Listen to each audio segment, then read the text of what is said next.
First clan, always ready to learn.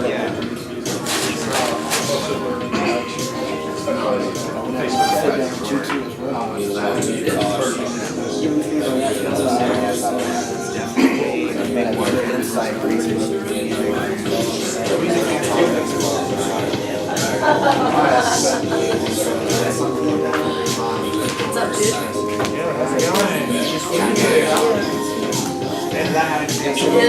It has been a minute. How about yourself? Just get down one more. I do a lot of music. No, you're good.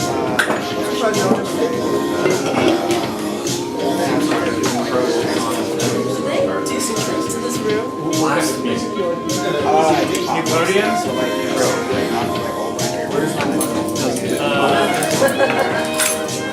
No, yeah, I don't think so. Yeah. This is not licensed to play on mine. Is that still just check? Part of gets hip-hop affairs. Hi, how's it going? Good to see you. Yeah. I like your hat. It's the place to be.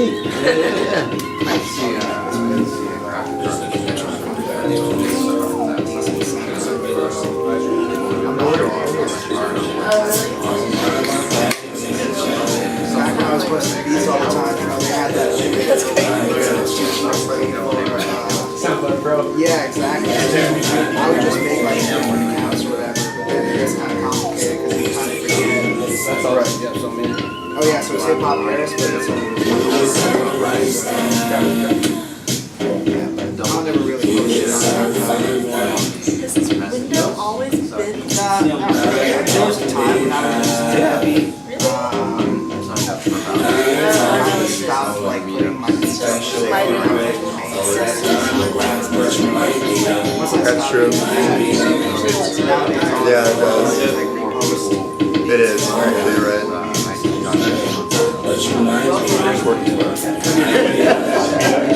Nah, to be honest, I work here.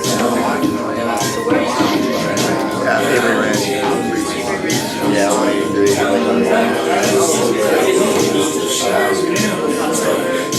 Yeah, I need like, I would love to go to my park, but I just don't have the funds for it, so it's gonna have to wait. I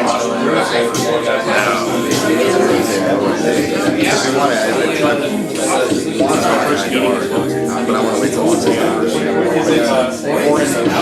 I actually am more of an artist, so my specialty is actually making cards.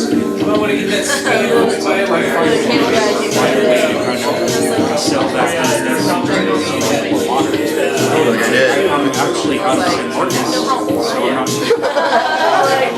Even if I made $1 million after I graduated, like how in the world am I I generally take the guitar right now, but Right, yeah, yeah, right. I would be able to do it.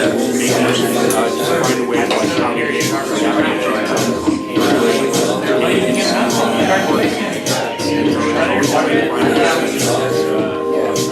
it's definitely a wide angle, like,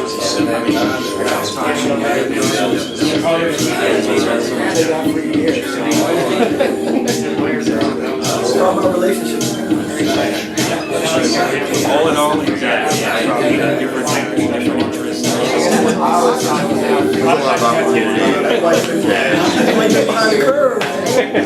No, for like getting us together, this is like to have spaces. Used to a lot of like So like,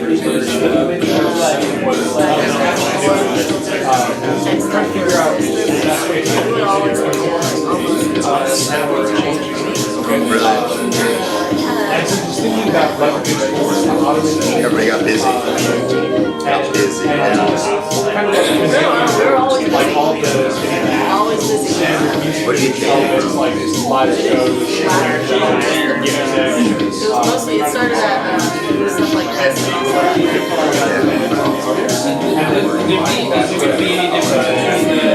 Well, that's like what I'm telling Dave. Like, you know, that's something that I don't gotta understand. about as your place. So it's kind of back the space. And like I was saying, it's not always like days collaborating. It's like, that's again. So, entertainment live is going to service two sides of the entertainment industry.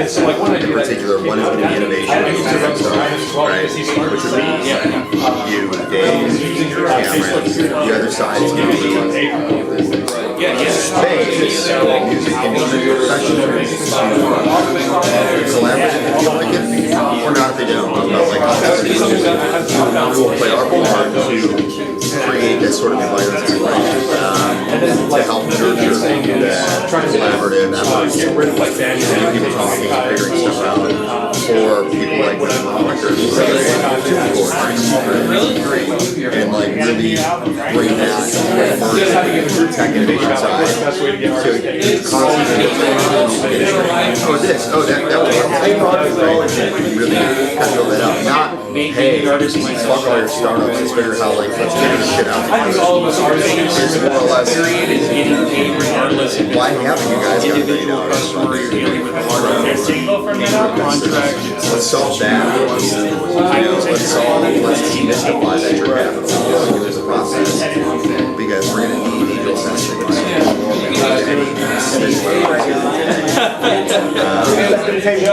And what is that? How do we do it?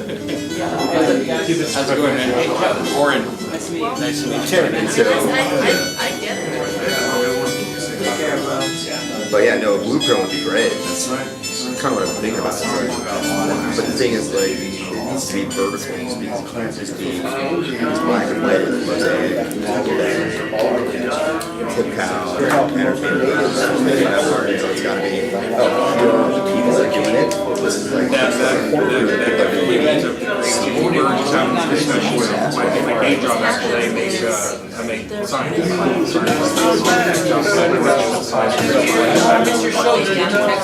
You're right. I laid really low or like. Yeah, I've been hearing my optic on the right.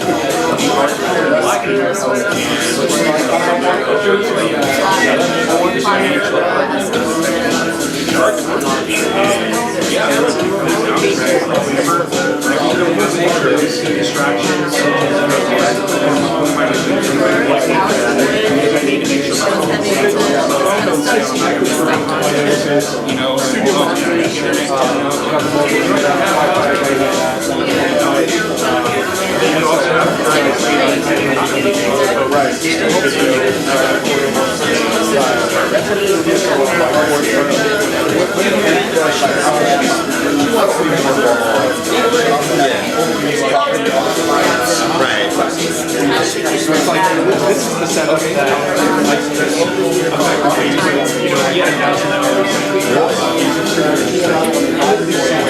Now it's just Facebook. This would be like so that other things that I have when I can Every event, I don't have to email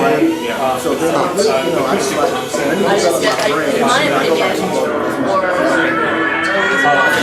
I already have all of this on the board, but I actually need to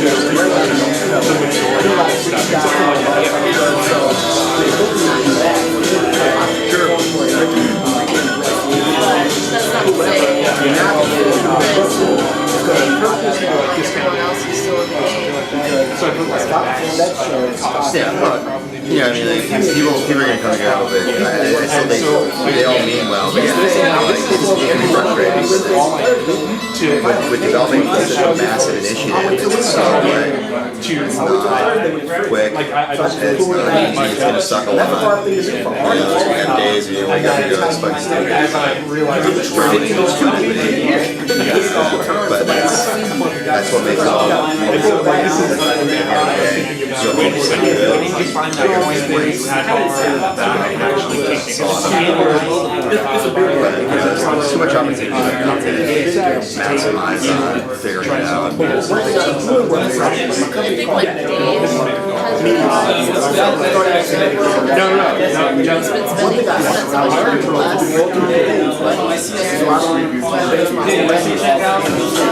connecting with all of us. Really is real.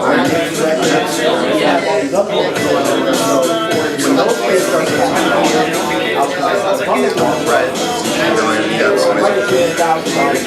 And he is now, but I think his whole point is like, it's great that we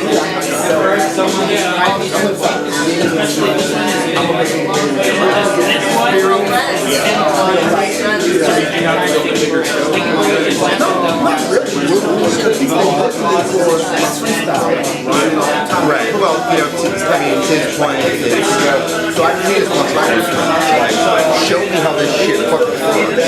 And he's developed, right? Very logical. If you show me what you're trying to do, I can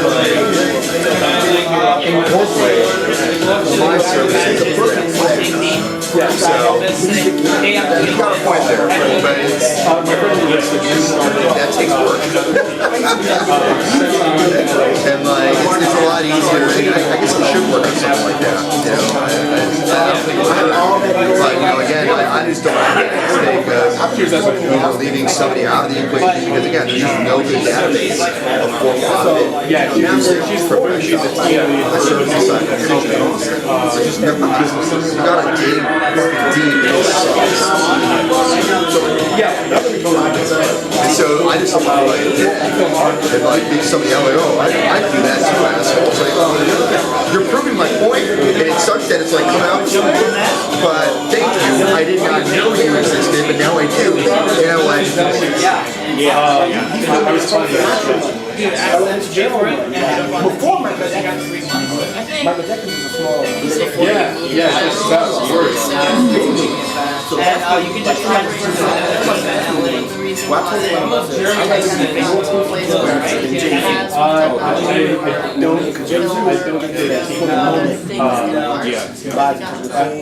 But they might. I might just feel. or you could work virtually this team. A little jump on it too. Yeah. And you know, is that you know how much How many pieces like licensing and I yeah. from your art? Yeah. Cut down. You know what I mean? If you're not owning it, Yeah, you're just. you're losing. Yeah, you might just keep it back. what am I really? You know what I'm saying? But again, if you need experience, But you gotta own it.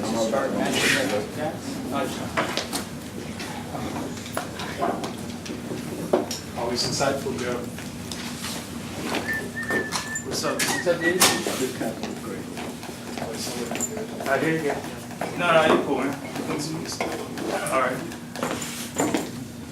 you want to go play some video? Hello, thank you for coming tonight. I see actually a lot of new faces here. Raise your hand if you've never been to this meetup before. Awesome. We're really pumped to have you. We're doing this. Just hit mute on your computer. Or on your. There you go. No, but they would request Alright, hey. it. Someone's checking. Hang on. Keith, mute it. Hello? Mute your. We're not ready for you yet. That's Keith, you guys. Crashing party. Hey, Keith. Hello, I can't see anybody, but I trust you there. Oh, you're not even good to do this. Have faith. I hope I'm not on some screen or something. Yeah, we're shutting you off now. Show us your. Okay. We successfully muted Keith. All right. So I'm Alex, I'm a co-organizer of this meetup. Luis is usually here as well. He is in San Diego tonight, I think, for a business meeting. But tonight we're going to, well, let me give you an overview of the Music Tech meetup for those who have not come yet. We do a lot of different things here. Tonight we're going to do a demo around music licensing in particular. So if you're starting an app or if you are Just curious in the publishing business in general, licensing business, blockchain, all that kind of stuff. This is the right meetup for you. In general, we try to bring in all different types of music tech demos, so people launching apps in the consumer space, and the licensing space, and anything music related. That's one thing we do a lot. Another thing we do is talk about certain things that are happening in music tech at any given time. So if you're interested in like hearing the latest and greatest, that's another thing that we like to do. So what we're going to do today is Christian is going to demo his product for us and give us some, what his product being, some information around licensing potential product. There we go. And then we're going to go around the room and I'll ask everyone to introduce themselves, say what brought them here today, and maybe we'll say like what we're listening to lately.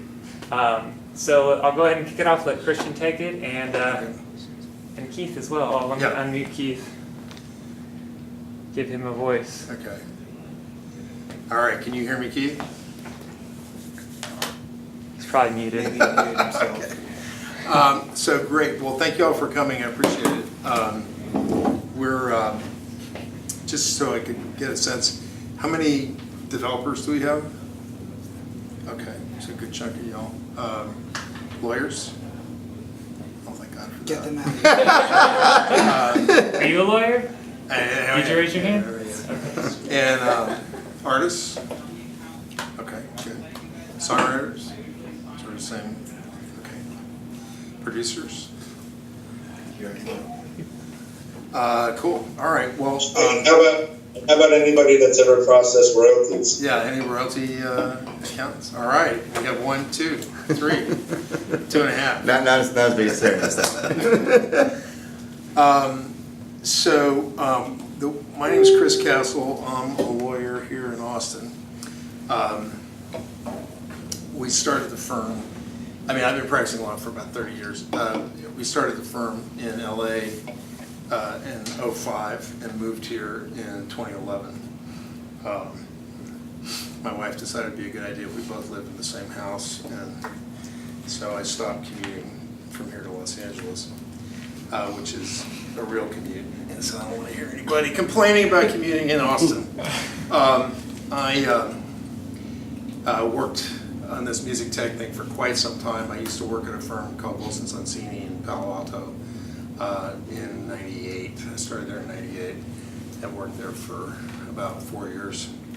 And one of my clients there was Keith's former employer, the original Napster, with Sean Fanning, and then I worked at Sean's second company. That's where I love off. Which is called Snowcat. And we've represented, iTunes, Last.fm, MySpace Music, Fraunhofer, Philips, different ends of the chain in terms of the music licensing thing. And before any of that, I worked at labels. I was at Sony for a little while, and then a fairly long stretch at A&M, which is where Keith and I met, which is now owned by Universal, of course. So what we're going to talk about tonight is we're going to do kind of an overview of the rights involved with music tech licensing and startups, which kind of informs your licensing strategy. And I'm going to emphasize the importance of a licensing strategy that's integrated with your product development milestones, and so you don't get ahead of yourself or alternatively behind yourself. And then we're going to talk about Keith's company, which is called Crunch Digital, and the work that he's been doing with helping startups. So, copyright owners are entitled to a number of exclusive rights. We're only going to really talk about a few of them, but they're important to think of in that way, right? So reproduction, which is what it sounds like, any kind of copying, which goes from, buffer copies to ripped CDs, to CDs, to vinyl. Those are all reproductions. Distribution, which is just about anything in the way of making those reproductions available to the public. Public performance, which is a certain kind of performance right, which I've had a lot of people try to dance around this one and dodge. Well, it's not really a performance if I just play it for my friend. It's like, yeah, well, it probably is. So don't try to take a shortcut there. And then what we're going to talk about one of the derivative work rights, which is synchronization, which is the ability to synchronize another work of copyright with visual images, whether it's a song or usually a sound recording of a song. So the three that we're going to really, the copyright categories we're going to talk about are sound recordings, songs, and videos. So with sound recordings and songs, it's well to remember that each sound recording has two copyrights. The P in a circle, which stands for, anybody? Phonorecord, which is the sound recording. Phonorecord is sort of the legal Copyright Act term for a sound recording. And then the C in the circle, yes sir? When you're giving these explanations, will you tie it back to like a song or like what part of a song? Yeah, so we're gonna, we're gonna go, that's all gonna, Okay. it'll come together here. So Next the- slide, man. Next slide. Next slide. So the C in the circle, right, is the copyright of the song. So every sound recording has the phonorecord copyright or the sound recording copyright, and the song, which is the recording of, right? So that's why you have the recording, is that you're recording the song. So each copyright can be owned by the same people or by different people, which is where people go nuts on this stuff, because there's a whole lot of folks that you have to deal with in order to get fully licensed. And not only that, but songs in particular can be co-written, which means that every one of those co-writers has that same set of rights, and you have to go license from them. So if you have a co-written song that's recorded, you potentially have 3 different licenses you have to get, or maybe more. You have the phonorecord copyright, sound recording license. And then you'll have your 2 co-writers, both of whom have to issue a separate license.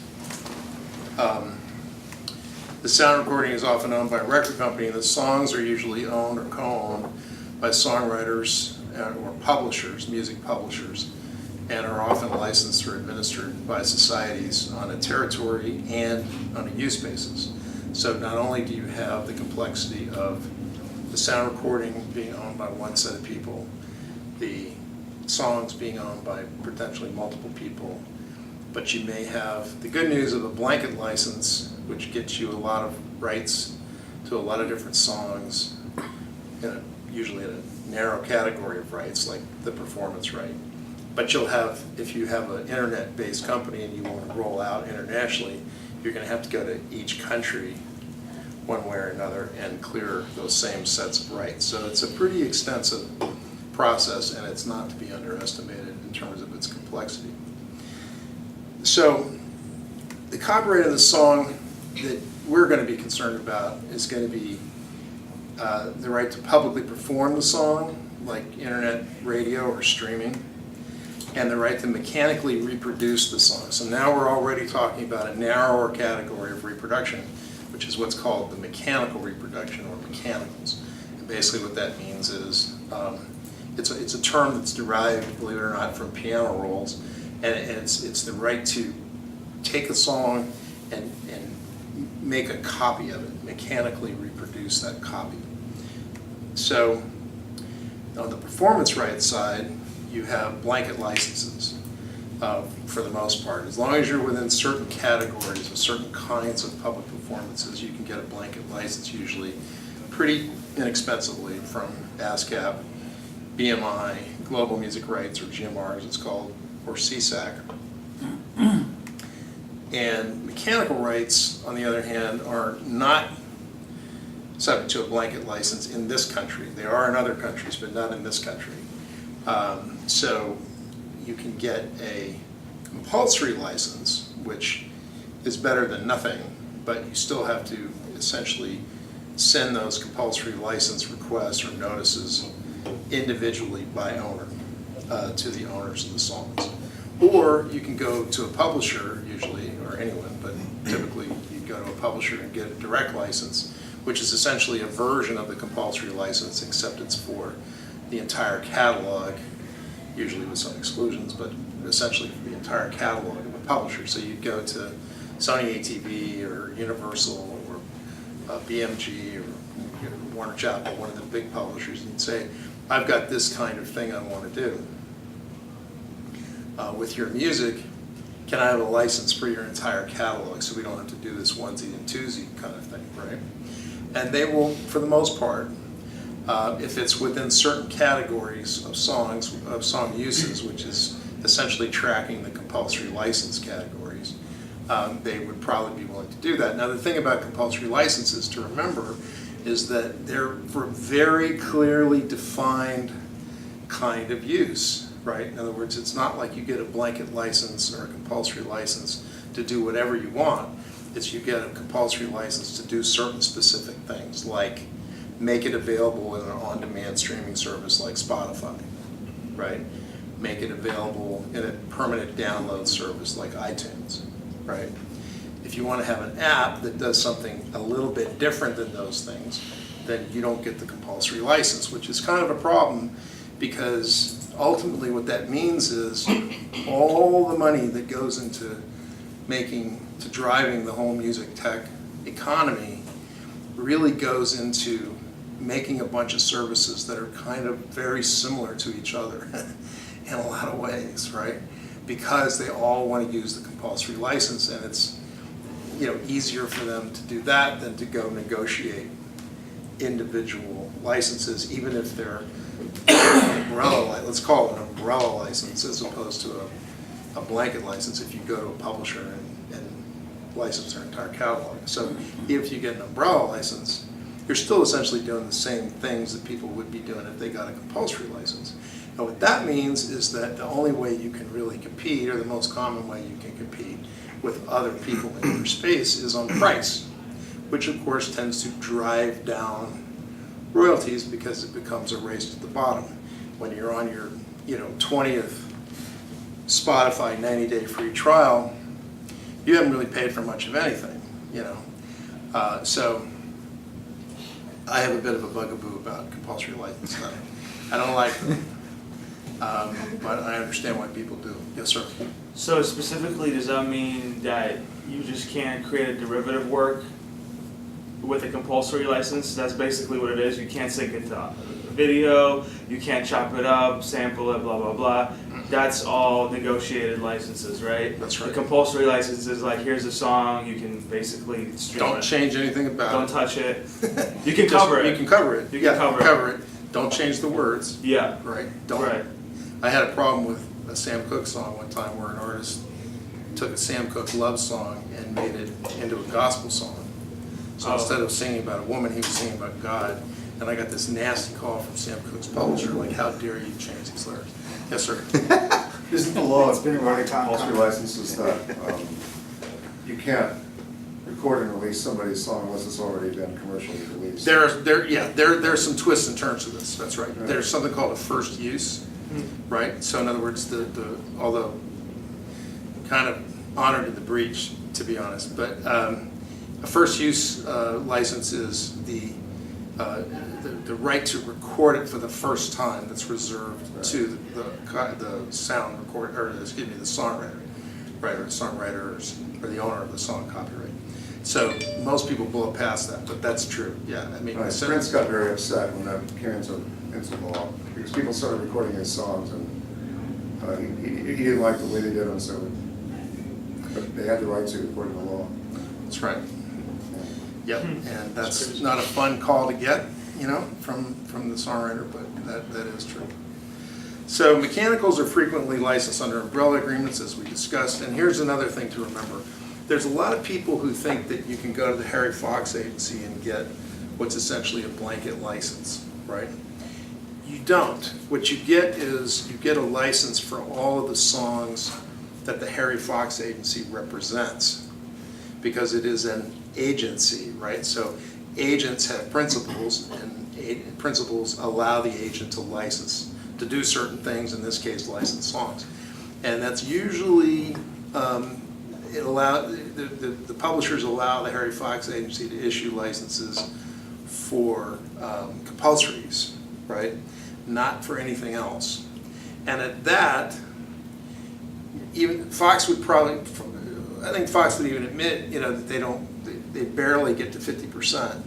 But then you have to ask 50% of what? Because it's 10% of this song, 20% of that song, 100% of another song. It's better than nothing. I'm not knocking it, but I'm just saying, be advised, I can't tell you the number of people who have come to me over the years and said, oh, I have a license with the Harry Fox Agency, so I don't have to worry about mechanicals. It's like, no, that's not right. That's not right at all, and those people sometimes are also known as defendants. So in Europe, and we're not going to spend any time at all talking about the world outside the United States, but there are probably 20 different licenses that you have to get in Europe to cover yourself. The good news is in Europe they tend to be blankets for both performance and mechanicals. As a matter of fact, almost every country outside the United States, because we're one of the, I think, if not the only, we're one of the only countries that has a compulsory license instead of an author's rights society that issues a license for 100% of the rights in both the mechanical and the performance, let's say. And this is something which came up recently in the request for comments on the ASCAP and BMI consent decrees, because the ASCAP and BMI, not to get too far down the weeds, operate under antitrust consent decrees.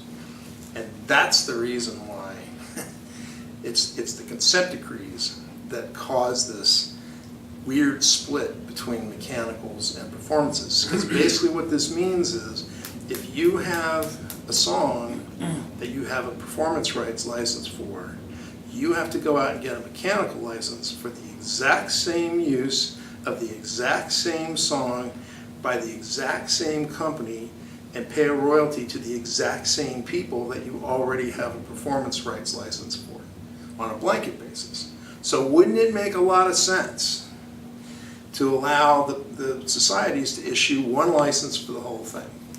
Yes, to answer my own question, but it doesn't, it just doesn't work that way. So for videos have potentially 3 different copyrights. You have the sound recording copyright, you have the song, and then you have the video itself, right? And so all those things can be owned by different people, and sometimes multiple people.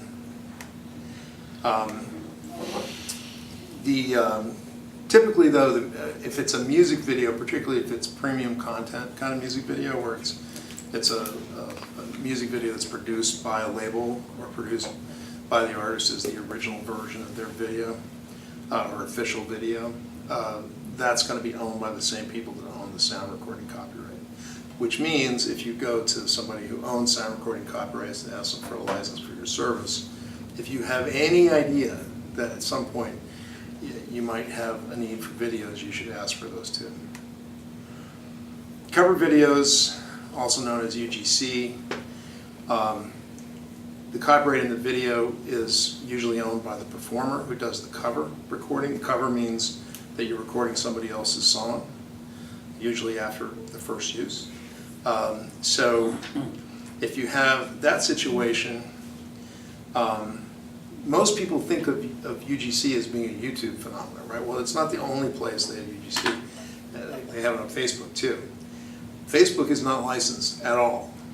YouTube has licenses for, with a lot of people. Maybe not every single publisher, but they have a lot of licenses. So that video that is licensed on YouTube, when it's uploaded to Facebook, as opposed to linked to YouTube on Facebook, that video that's uploaded on Facebook is an infringing copy, which is something that people are starting to focus on now. So to just walk through the kinds of licenses you have to have for different kinds of services, the first thing you'll probably think about is whether it's interactive versus non-interactive. So for an interactive digital service, that would be like Spotify, right? As opposed to Pandora, which is a little more, it's kind of actually Pandora Radio, which is kind of in the middle actually, but we'll call it non-interactive. So if it's interactive, it means it's on demand. Basically, you can just go and ask or play back any track that's available on that service. So if you do that, then on the phono record side, on the sound recording side, you have to get licenses from the major labels as a general rule, independents, aggregators, independent artists. You have to license all those sound recordings. On the song side, you're going to need to get performance licenses for audio and audiovisual streaming. You'll have to get direct or compulsory mechanical licenses for the streaming mechanical. If there's any audiovisual, you'll have to get, whether it's downloads or a YouTube type platform, you'll have to get a direct license for that. And then if you're video only, then you'd still have to get the performance rights license. So that's a bunch of licenses. Yes, Wait, sir? did you say that you need the mechanical for YouTube as well? Not for YouTube, no. YouTube doesn't okay. have a mechanical. Okay. It's a sync. Okay. It's a YouTube, like, it's sync, it's this, it's that, but it's not really a mechanical. Right. Right, because you're not making a reproduction, you're just performing it, you're just playing it back. Well, I mean, there are reproductions involved with getting it onto the service, right? But they're typically that's not thought of as a mechanical. So kind of the only place, or maybe you could kind of point out the places where you do have this weird phenomenon where you do need a mechanical and a performance, right? So streaming, right? Yeah. That's the main. Things like Spotify. That's the main thing, right? Right. Yes, sir. Wait a minute, why is Spotify considered mechanical, not performance license? Both. It is. There's a streaming mechanical Okay. because there's a reproduction. That's what they got sued for. But it's not considered performance. There's also a performance because it's an on-demand stream. But YouTube, it was just reproducing the video that was uploaded versus streaming the video. No, it's streaming the video, but it's not strictly speaking a mechanical, right? It's a sync license that includes that YouTube functionality, right? Okay. But it's also playback, so you have to have a PRO license, but you don't have to have the mechanical. You still have to have a publishing license, you have to have the song license, but it's not called a mechanical typically, right?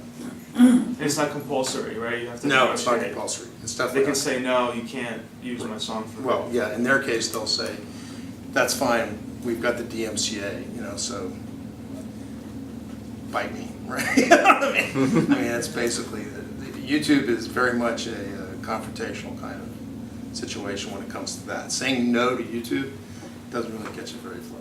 How do jukeboxes work?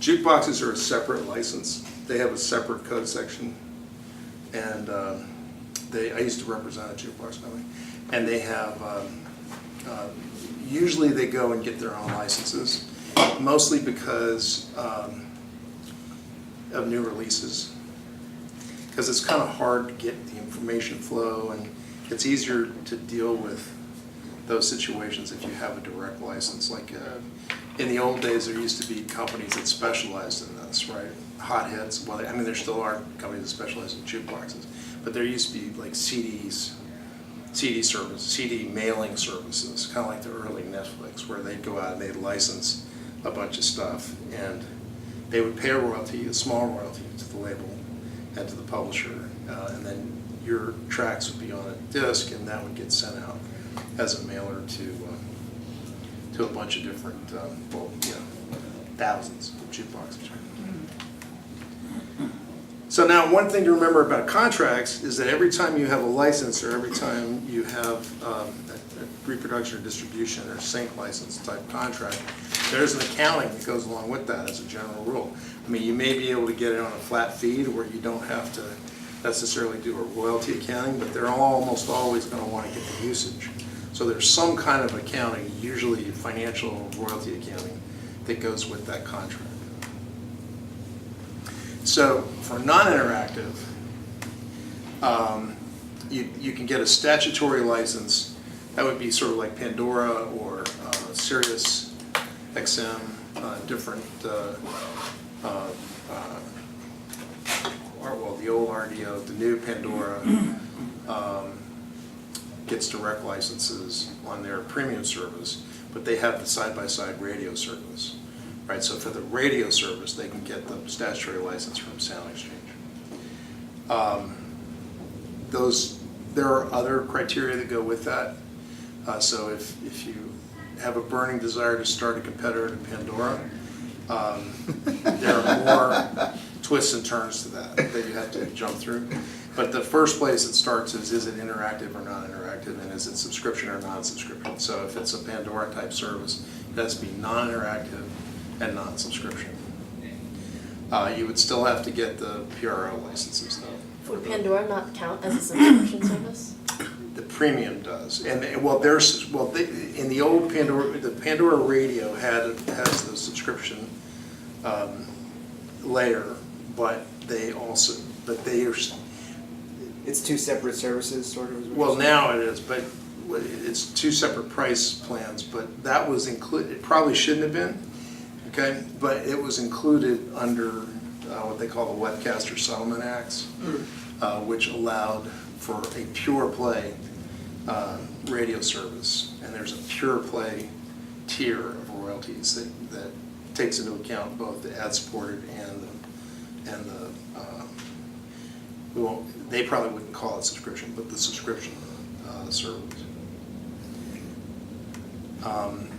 So there's also a background music service or business establishment type license that you can get from Sound Exchange. Not many people get them, but you can get them, and they have some twists and turns on that too you have to jump through. Permanent downloads, which iTunes essentially. You have to get direct licenses with the sound recording owners. There's no blanket license through Sound Exchange. Oops.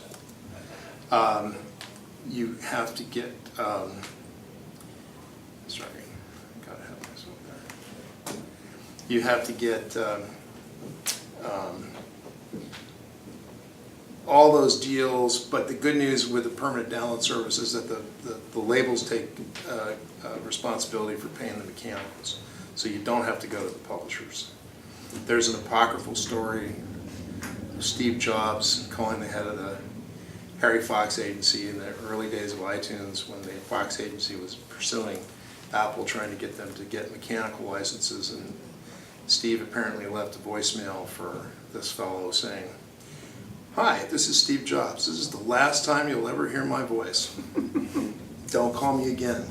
You know, I'm not dealing with you." So, and frankly, if Steve hadn't done that, they would never have been able to launch the iTunes store. It just would have collapsed under its own weight from all the licensing they would have to have done.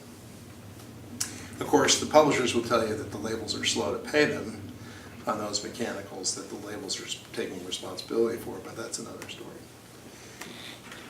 So, so does that mean that when you license a sound recording, you're just like bundled, the composition is bundled with it? Is that what you're saying? what I'm saying is that for permanent downloads only, they don't do this on streaming, but for permanent downloads only, because the labels knew that somebody had to do it, right?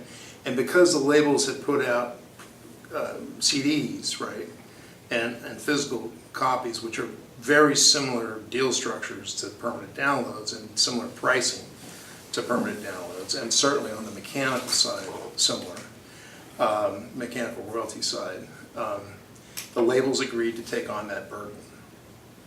And there's actually a little carve out in the Copyright Act that allows them to do that.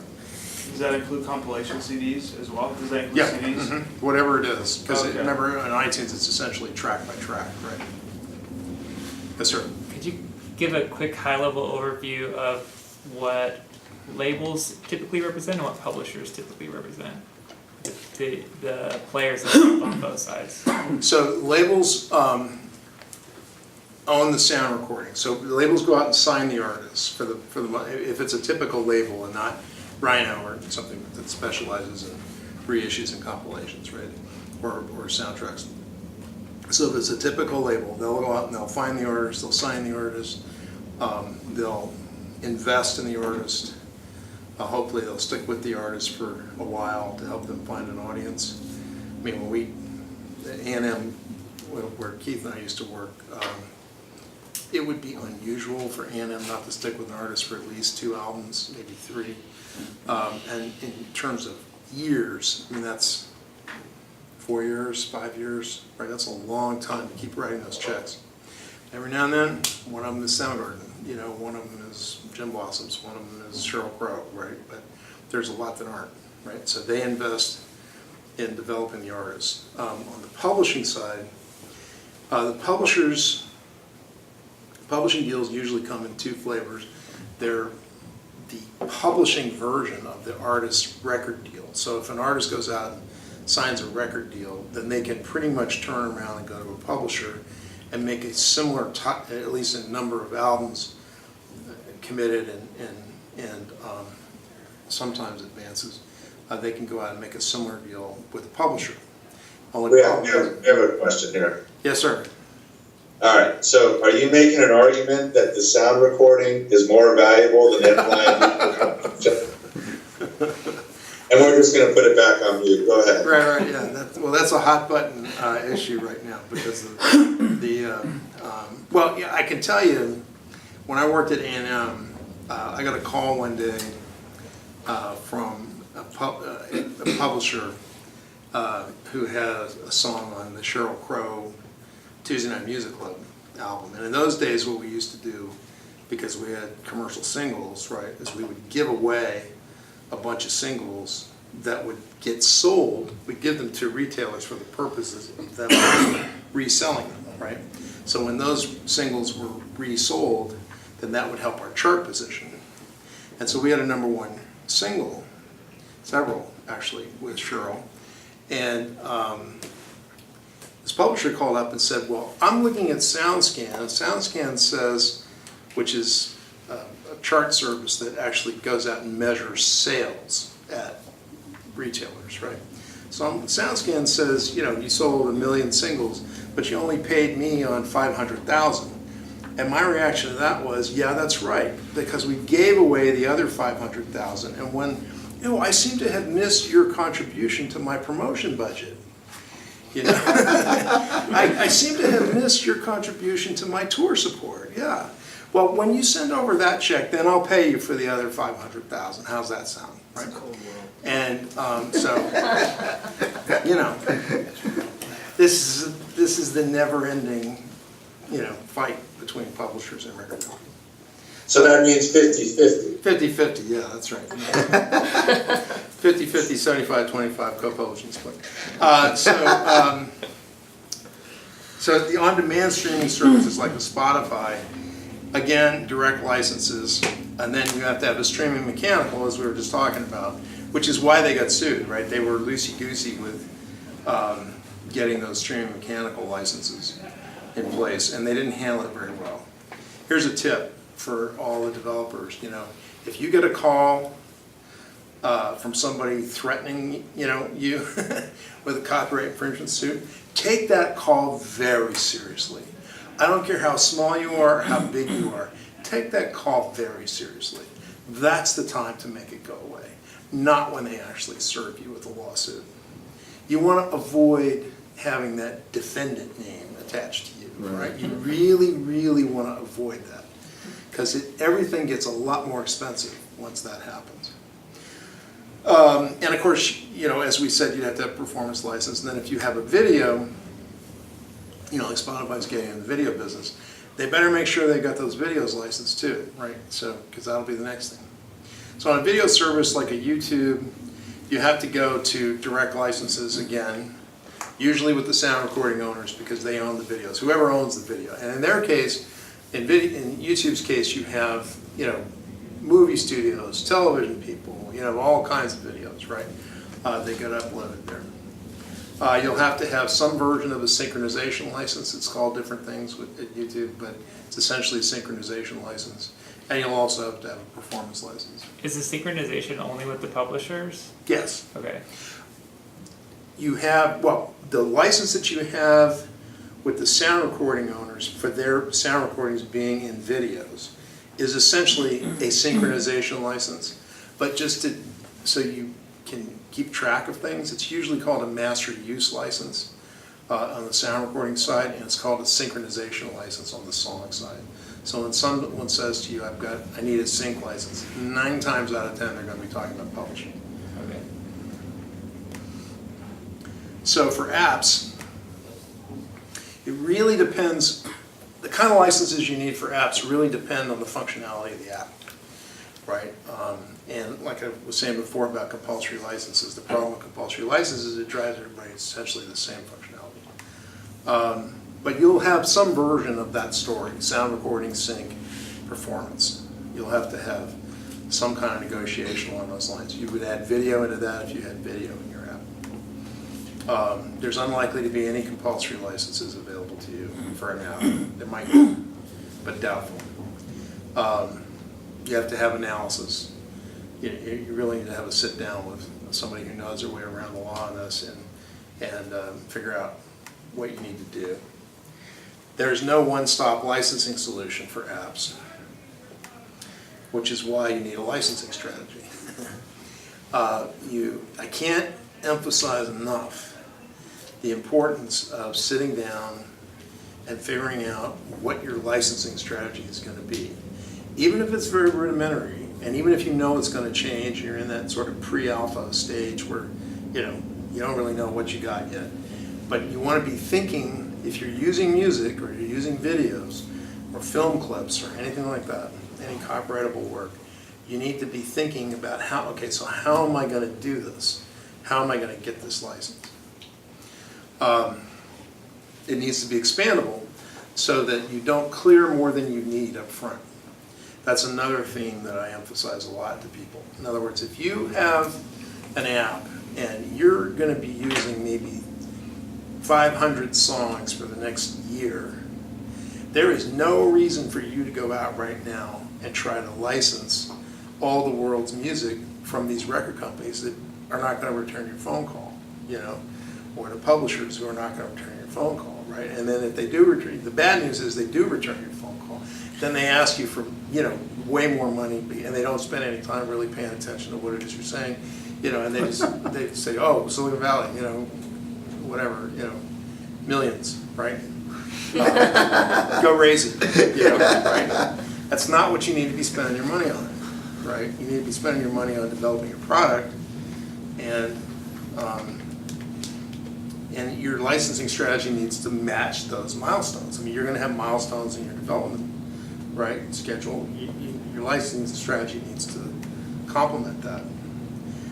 Too many people try to over-clear in the beginning, or they don't clear anything at all, and then they seek forgiveness, and they are also known as defendants, right? And that's not a happy situation, which is one of the reasons why VCs are leery of investing in music tech projects, because they just assume that they're essentially going to be writing a check that you're just going to then hand over to the record company or hand over to the publisher to settle a lawsuit. Sorry? Or to lawyers. Or to lawyers, yeah. Worse yet, to the lawyers. Don't laugh, Keith. Yes, sir. When it comes to venture capitalists, would you recommend in pitch decks having some high-level points on licensing strategy? I would, because if you've got a guy, if you're talking to a VC who's sophisticated at all, and they probably are being sophisticated, particularly if you're going to them because they've got another portfolio company, right, that's even remotely in the space, they're going to know. And if you don't have a nice, crisp answer for them when this comes up, you got to really blow them away. Right. I mean, if you imagine walking into a bank saying, okay, so here's the deal. You're going to give me money. I won't promise to pay you back. I'm not going to tell you when I'll ever make any money. And oh, by the way, I'm going to get sued for statutory damages, but I really want you to stay with me. Right. Put me in, coach. Yeah, and he's going to say window or aisle. You're right.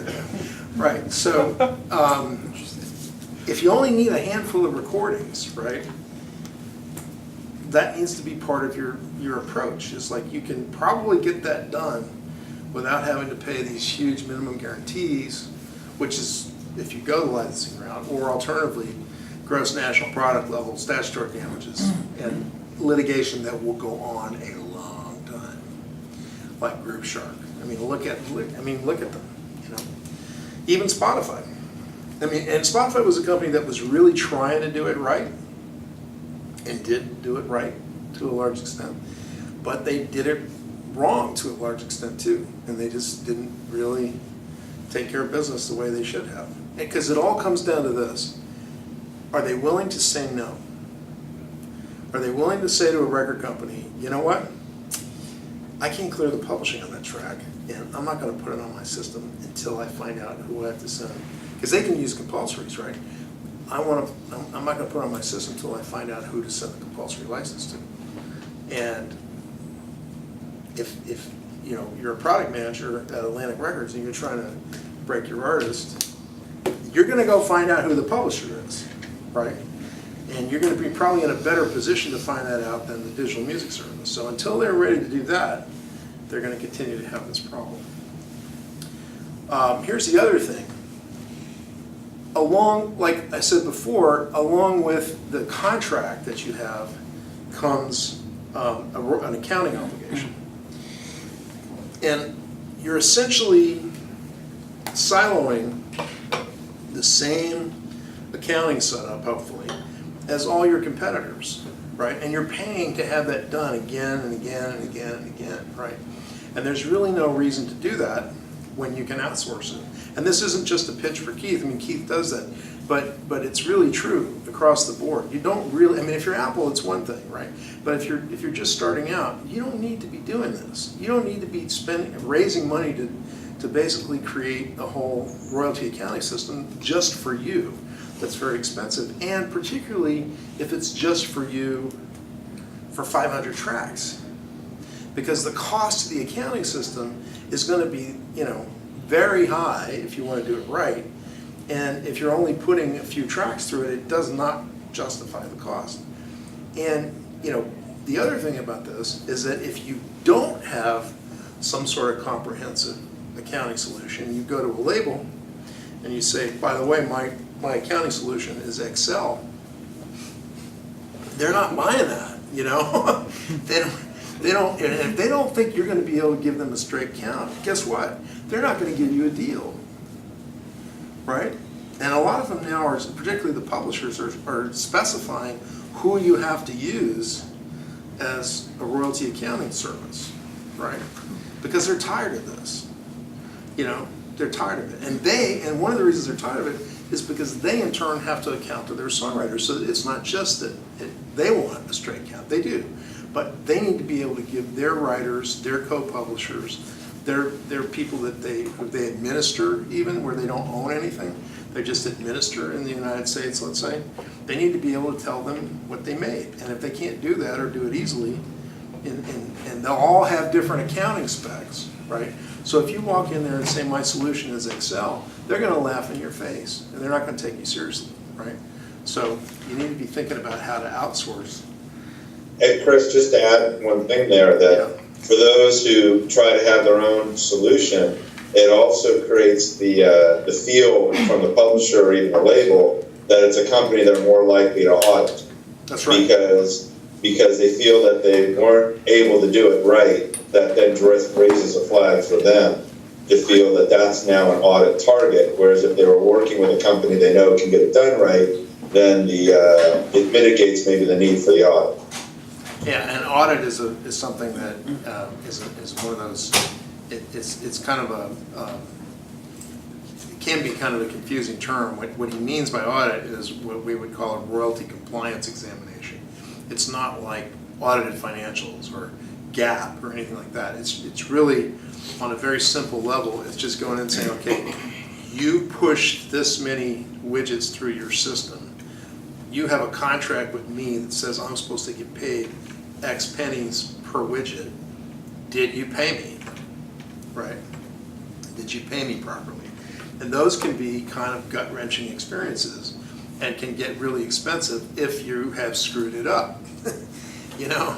And because the thing is once you make a little mistake down here, God forbid you should be really successful, because that little mistake down here suddenly becomes, you know, a 7-figure or 8-figure mistake down there, right? So you want to do it right. You want to get it done right in the first place. So Keith, we're going to introduce you now. That sort of concludes my topic. Do we have any questions about what we talked about so far? Yeah, I have a couple of you. Yeah, go ahead. So on YouTube, I mean, I'm confused about what YouTube's doing. I mean, if I take a song, use a piece of that song in some video I create and upload it to YouTube, basically I'm in violation, correct? Or is YouTube? What YouTube will say is, we don't need a sync license per se because the synchronization was done before it ever got to us, right? But what they say is, we're going to pay a bunch of money to these publishers, and we'll get all the other rights, and the publishers probably are not going to go after you for doing, for creating that cover recording. However, if you take that same video and put it on Facebook, different story. That Facebook doesn't have the licensing rights. So you're saying there's some hazy level of protection, sampling a song just strictly for a YouTube upload? Well, I wouldn't say sample. Well, it depends what you mean by sampling. But if you just record a cover recording, let's say. I'm saying take a piece of the actual recording, stick it over your video, and upload it to YouTube. Right. Yeah. I mean, but sample different than okay. So in that situation, Content ID would probably let's say Content ID recognizes that recording, so that'll tick over something someplace. And Keith can speak to this better than I can because he's pretty knowledgeable about YouTube. But the way I understand it is Content ID would catch that. Somewhere in the background, it would say, okay, there's a recording of, if it's over a certain length, it's on it, which is not the law, by the way, but it's the way YouTube works. Then that would go into a pot somewhere that if it was monetized, and the songwriter and the sound recording owner would share in whatever that video earned. And if not monetized? If it's not monetized, then there's still a license in place for UGC. Or you could just say, put in the below it, just say, I do not own this, and everything's cool. Really? No copyright infringement. There's some. I've seen a lot of those, right? That come back, and it's like my sister told me about this, so it's a fair use, right? But this is what happened. This is why there's this kind of agreement with YouTube where whatever it is, everybody knows there's going to be a lot of mistakes. Everybody knows it's not strictly speaking, legal, but there's going to be a check written for some people, right? For the big guys, there'll be checks written and money will be paid. And fortunately, so far at least, this is something that seems to be a problem that can be solved with the payment of money. Last piece of promise. So, if you were to, grab a piece of someone's song, throw it over a video, original video content, whatever, upload it to YouTube. Let's say it's a small artist, YouTube's Content ID doesn't catch it. Are you better off crediting them or just hiding out and saying nothing about the source material? Well, crediting them doesn't change whether you've infringed. Right, I'm just saying. So that's a moral choice. Is it a? Which I think you're saying a lot. With. The whole better ask forgiveness and permission is not applicable in the music, licensing space. Why did you contact the artist to begin with and give their permission? I think the challenges here of it being owned by different people. If it's a really small artist, that may not even. I'm thinking they're not even going to know how to grant a license. Well, what I've always found is that people like to be asked. No, people have posted my music online, and I've said, man, like YouTube. I said, one guy said, look, if you'd asked me, I would have said yes, but now that you have it up, could you at least put a link to my website or something? Yeah. And I'm like, right. But it didn't occur to him. It's just like once music gets out there, it's like in the air. That's why people don't think they have to pay for it. It's like you pay for air. But this is the artist's choice, right? The artist can choose to approach it that way, or they can say. Right, but there's also a label involved generally, even for if small there is, artists these days. potentially, yeah. If there is. And then that depends on but you don't know any of those things, right? So this is why it's always better to ask. And the artist is usually easy to find. It's not that hard to find, right? So if it's... And they can always flag that content and YouTube will take it down. Yeah, and then you've got, eventually you're gonna run out of flags, and right?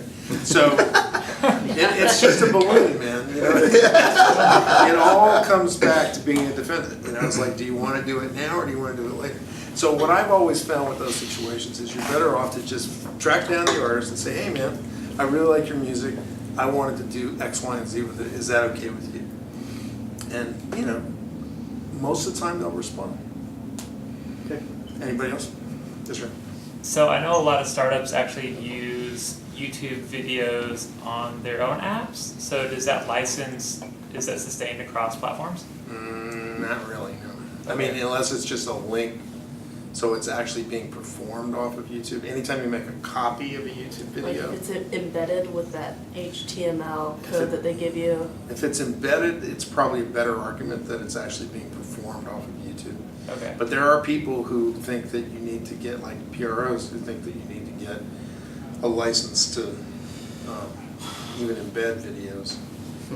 You know. That seems kind of like a gray area right now.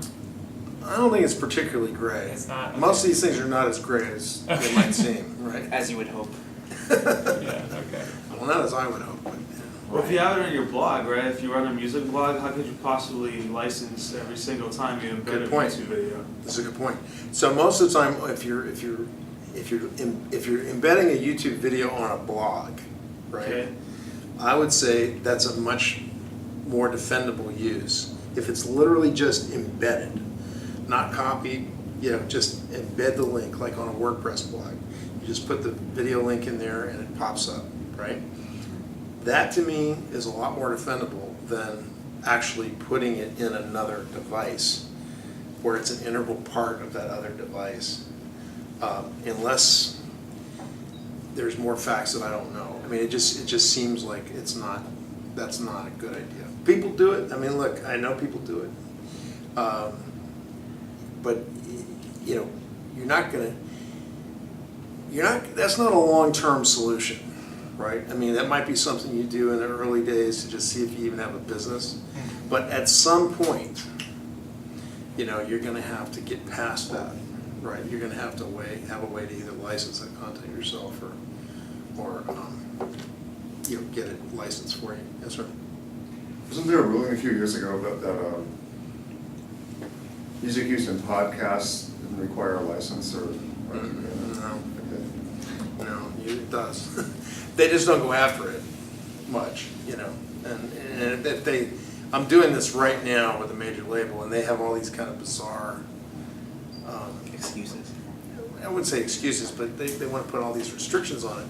Like, you know, you have to have at least 3 artists, 2 more besides their artist, and it has to be at least this long. I'm like, hey, look, you know, this is for a radio station. It's like, excuse me, I think you pitched me on this artist, right?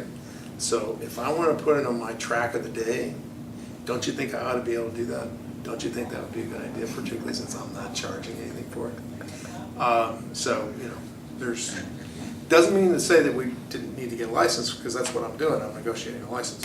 I respect their rights. I'm not saying I don't respect their rights. I'm just saying, don't jack with me. You know. So we should bring Keith in. Can we hold the questions? Is that okay? So Keith, I'm going to now, just so you know what's going on in the room, no one can see you except me, and that's about to change here. So I'm going to put you, if I can do this. Come on. Okay, so now we're going to go out to Skype. Oh, sure. No. There you are. So well, actually, no, hold on. Now, you turn your laptop around so we can see the room. Yeah, come on. For all we know, Chris, there's only one person left. That's not so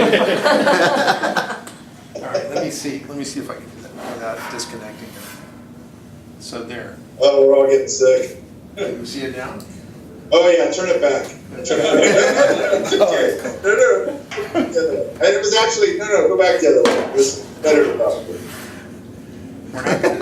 Okay, you're gonna see them, but now you're not, because I'm not gonna stand here and hold this thing. Okay. All right, so this is Keith Bernstein and his crew. Keith and I have known each other for a really long time.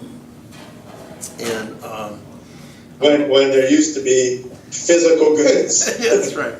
Back when we used to have a product mix of cassettes and CDs. Yes. But so Keith, I'm going to let you kind of tell the folks your background and and then we'll go on and talk about Crunch. Sure. Not that old. I go back to about 1990 at the record labels after Polygram purchased A&M Records. And I was told at the time when I was not very creative and should stay out of the A&R side and the marketing side that I should look into royalties. And the explanation was that it'd be a good career choice because nobody else wanted to do it. And I got into royalties and carved out a space where for 10 years at A&M Records, I then opened up a shop called Royalty Review Council because it became very apparent to me that under P&D deals, the pressing and distribution deals that we were doing, that when we would send over usage reports to those labels, I didn't get the sense they were actually doing the reporting back to the artists or the mechanicals. So I knew there was a need in the marketplace to actually open up a shop that provided true back-office royalty reporting for record labels. And through the years, Royalty Review Council became a leading provider of conducting audits of digital services. We do a lot of catalog acquisition due diligence. We do a lot of litigation support. I don't know what else I'm missing on the Royalty Review Council side. I've glossed over my career at the Napster years. I keep that in a special shoebox, so we'll move on. But I do have a lot of little kitties still around. Where are the kitty heads? I thought I had one. Oh well. But the idea of Crunch Digital came around because in the course of conducting our audits through the years, it became very apparent that there were a number of digital services who didn't try to make a mistake. They had the money and they actually were trying to do the reporting right, but a lot of people underestimate what's involved to get the reporting done right. And I knew there was a need in the marketplace, just like what we did for record labels, that there was an opportunity to spin out a company, which we called Crunch Digital, because the name of the first company, Royalty Review Council, didn't exactly make you jump up and down. But Crunch Digital became a company just a few years ago where we approached multi-channel networks on YouTube initially and said, look, you're using the copyrighted music. It looks like you should be paying royalties. We can help you. Early on, we did reporting for Maker Studio and then Full Screen, and it became more and more obvious as apps came out that use music that we should be focusing on these companies because most of them, as Chris said, do not require an entire world's catalog of music. They require, some, quantity of music, 100 tracks, 1,000 tracks, 15,000, 25,000 tracks. And I believe all of them will also underestimate what's involved to get the reporting done back to the record labels and publishers. And it'd be so silly for them to have to build a back office, to do this reporting when they don't even know what their commercial relevancy is going to be. So we designed Crunch Digital, not just to support multi-channel networks and digital services, but particularly the apps. And a few of the things we did were we went to record labels and publishers and said, can you give us your data? We want to stay up to date on your data so we know what you own. And the reason we did that is because many of the apps that we first meet might say, I know there's 5,000 titles in particular I want to use. And we say to them, okay, we want to give you a roadmap. We want to tell you who you need to go out and get deals with so that you can get as much of this music you want cleared. And the reason that was important is because we saw a lot of apps that, and they're lawyers, some of them, who start off with, all right, I'm going to get you a deal with each of these major record labels and each of these major publishers. And then they get the deals, and then they find out a lot of the tracks that you've been wanted aren't even covered.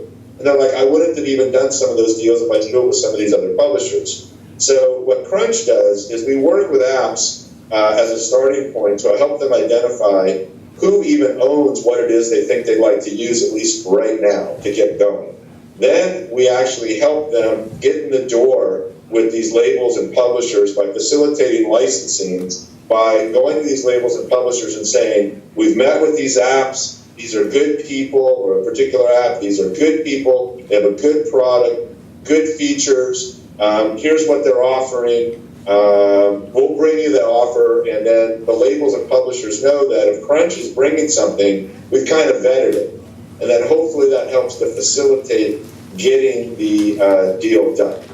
And then the last part of Crunch is assuming a deal was done and there's a direct license in place. Crunch is then handling the reporting based upon the usage data that we get from the client, whether it's revenue, stream data, whatever it might be, and generating the statements back to the record labels and publishers. And we take into account the specs that the labels and publishers, especially the majors, require apps or anybody to use, that we take that into account.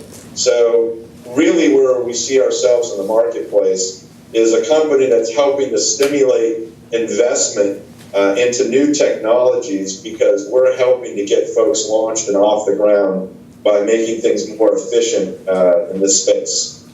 So that's a general, and we do it in a US, non-US, doesn't matter. We work with apps that, and I've got some of the guys share with me as well. We work with apps where they do like a game, like a Name That Tune, like trivia with music. We've got karaoke folks. We have people that do music lessons where, you know, they're doing, what is that? Just kind of like, they're taking songs and converting them into piano and guitar lessons. And they play MIDI files as well.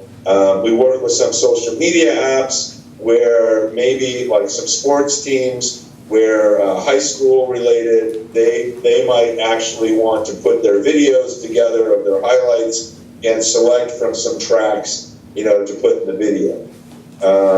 Anyway, so that's an overview of what we do at Crunch. And we like to distinguish ourselves from the other folks out there who might do what we do by just simply telling them that we think they're cooler than they are. So, Chris, is that pretty much Yeah. So how would an app? Let's take an app as an example. So how would an app initiate a conversation with Crunch? Well, it's not even just initiate. We hear it's very easy to learn about apps that are doing well, and especially apps that are doing well that don't appear to be licensed. So many times we might even reach out to somebody on our own and tell them what a great product we think they have, and that they might not even understand the fact that they needed licenses, and explain to them it's a matter of time before somebody might knock on their door and be, like you said, as a party contestant, defendant or something like that. And so, no, we'll reach out to apps, but apps many times might go to a label or publisher and ask for a deal, and the label and publishers might even mention us right then when they say to the app, hey, how are you getting the reporting done? How are you going to manage all these song shares? Because, see, you know, with the song shares, one song could have 3 or 4 different publishers. How can you expect these folks to do that kind of reporting? They might say who you're working with, and they'll give a name, and that could be Crunch, and they reach out to us. Or apps just hear about us from talking with other apps who, our favorite story is this one instrumental app where we spent a lot of time working with them and helping them with a video of Meet the Founders, identifying all the things that a label and a publisher, in this case a publisher, is really going to want to know about them. How long have they been around? Who's their competition? What differentiates them? You know, why they're going to be special. And they put this very personal video together, and all I did was send a link to the publishers and saying, we really like this guy. You really should give this a chance, look at it. They got their license within 60 days. And that was a big moment, you know, for us, because 60 days is unheard of. So apps can just come to us directly, or many times my 13-year-old will tell me about an app that is made like he did last night. I looked at the app, I looked it up, and reached out to them. So if people were interested in reaching out to you that you hadn't identified, it's crunchdigital.com, right? Yes, thank you for that. If you go to crunchdigital.com or licensing at crunchdigital.com, what I always encourage people to do, and you and I talked about a link for today, is we had a little fun with a video we put together not too long ago about Ozzy, the app developer, who launched his app without having music licenses. And it's on our homepage, and I think a lot of apps who see the video either on YouTube or on our site are pretty quick to call us afterwards to say, I know exactly how Ozzy feels, and how can you help me? This is the guy that had the publisher tell him he could give him a worldwide license except for Germany, Japan, UK, Mexico, Canada, right? This is what happens, right? You want to show the video? This is not a joke. Yeah, we can show the video. It's short. We'll show it. Hold on a second. This will be another challenge. Oh, come on. Please. Press control. Try to give it a right click.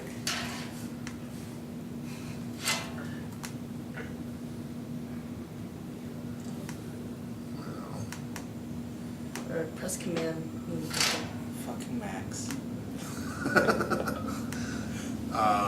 Hold on a second. What if you run the presentation and then click on it? Yeah, I think that's probably it, except I don't want to do that. So hold on. You've got this is a tech meetup. There's nobody in that room who can come help you. Well, no. I'm getting lots of offers of help here. I choose to ignore them. All right, so here we go. Meet Ozzy. We're not going to meet Ozzy just yet. Hold on. There we go. Okay. So then compensate. Developing a music app that he hopes could become. Let's just start over. Meet Ozzy.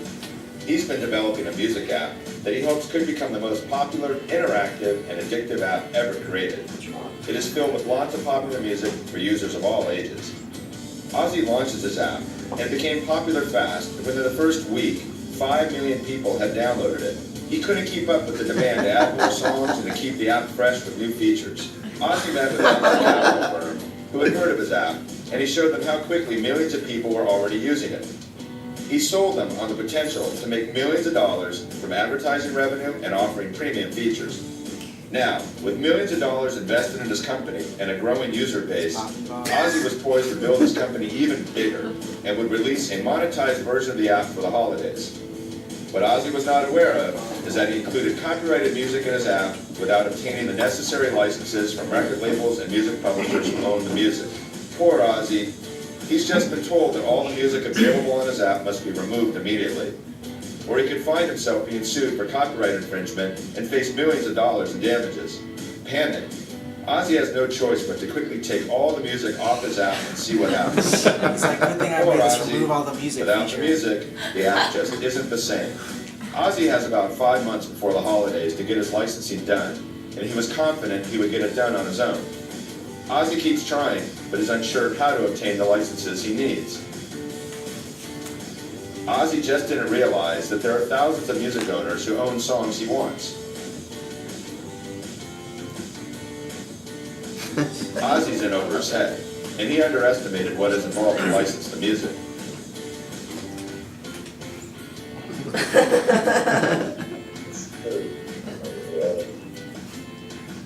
After months of trying, and with the deadline looming to relaunch his app, Ozzy's made little progress.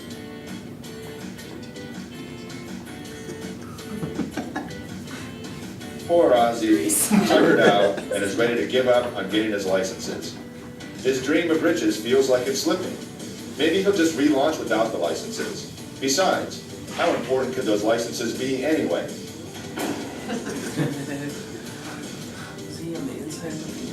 Ozzy, desperate for licenses, needs help. He can't believe he's the only one who's ever needed music licenses. There must be a better way. He begins his search for assistance and discovers Crunch Digital. With millions of songs and thousands of publishers, Crunch Digital connects the dots and provides a simplified licensing solution. Excited, Ozzy hires Crunch Digital to take over the licensing process. Crunch has relationships with record labels and music publishers who entrust Crunch with their music rights data and simplifies it for Ozzy to license the music.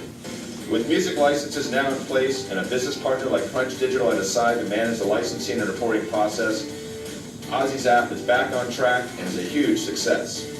Best music app ever. Learn from Ozzy and don't jeopardize a good idea by ignoring music licensing. Whether you're an app developer, a multi-channel network, or a music subscription service, if you use music, you need to get a license. Crunch Digital is your one-stop music licensing and reporting solution. Great then.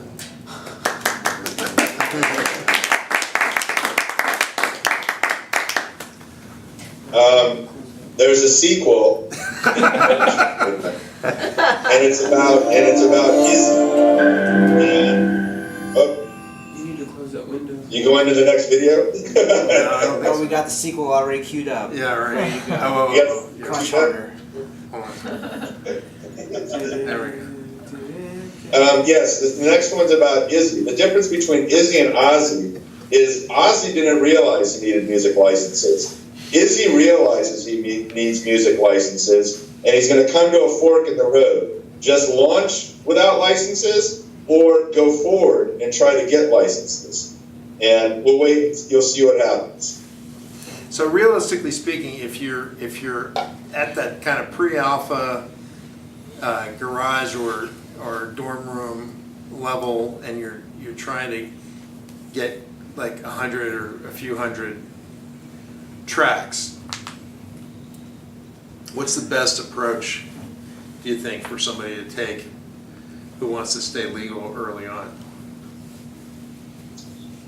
Well, the best approach, that's a hard one. I think the dilemma is that a lot of the popular music is with the major labels, although there is some good content clearly with indies. I mean, Big Machine with Taylor Swift is technically, an indie.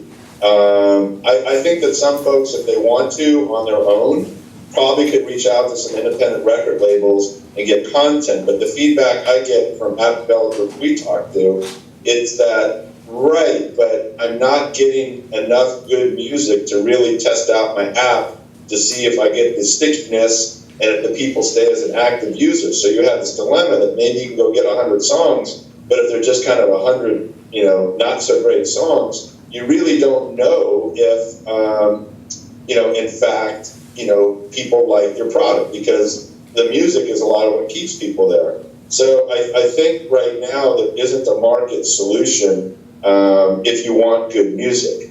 If you don't care about how good the music is and you want to test it out, there's clearly production music, and maybe you can get to some of those indies. But what we're working on right now, which is in the process, is trying to get apps a pre-cleared pool of as many tracks as we can that are good tracks, where they can at least get a certain amount of time to prove out their app, get some metrics that it's a cool app, and that'll help them then get really to the front of the line, to get a license. So really nothing exists. We've been thinking about it for a while. It's just that's what I think it could take. How close would you say you are to having something that you can talk about? Or talk about it more? Have you checked your inbox? I'll look at these guys. August, mid-August, maybe.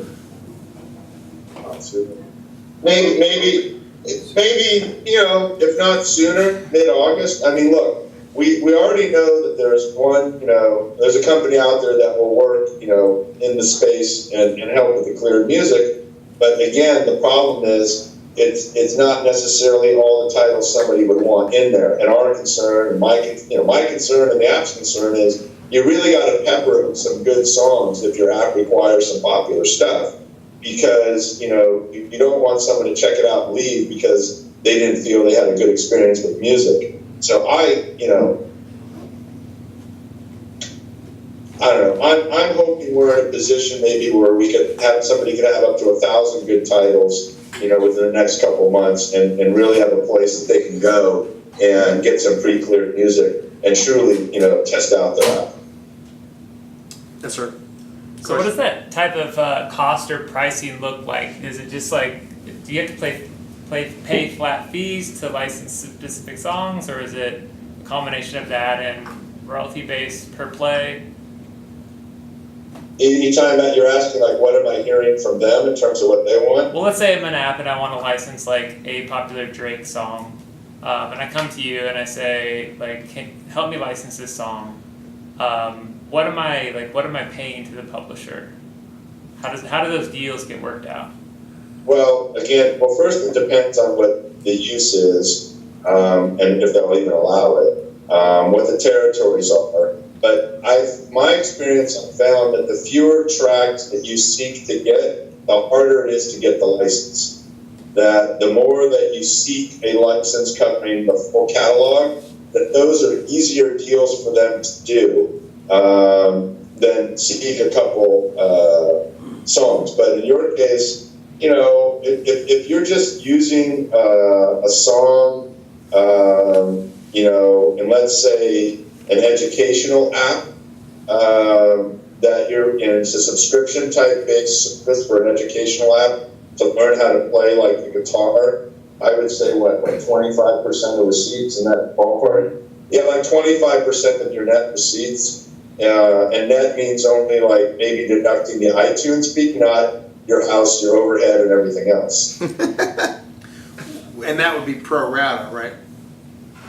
Well, in that case, he asked about one song, but generally, yeah, it's pro rata. I mean, the way the formulas usually work is what we have to do on a pro rata deal is if you licensed 1,000 songs, we have to determine, obviously, the song share for each song, and then if a song was used 10 times out of 100, it's 10% times their song share times the 25% times the money equals what that publisher gets, you know, let's say for that month.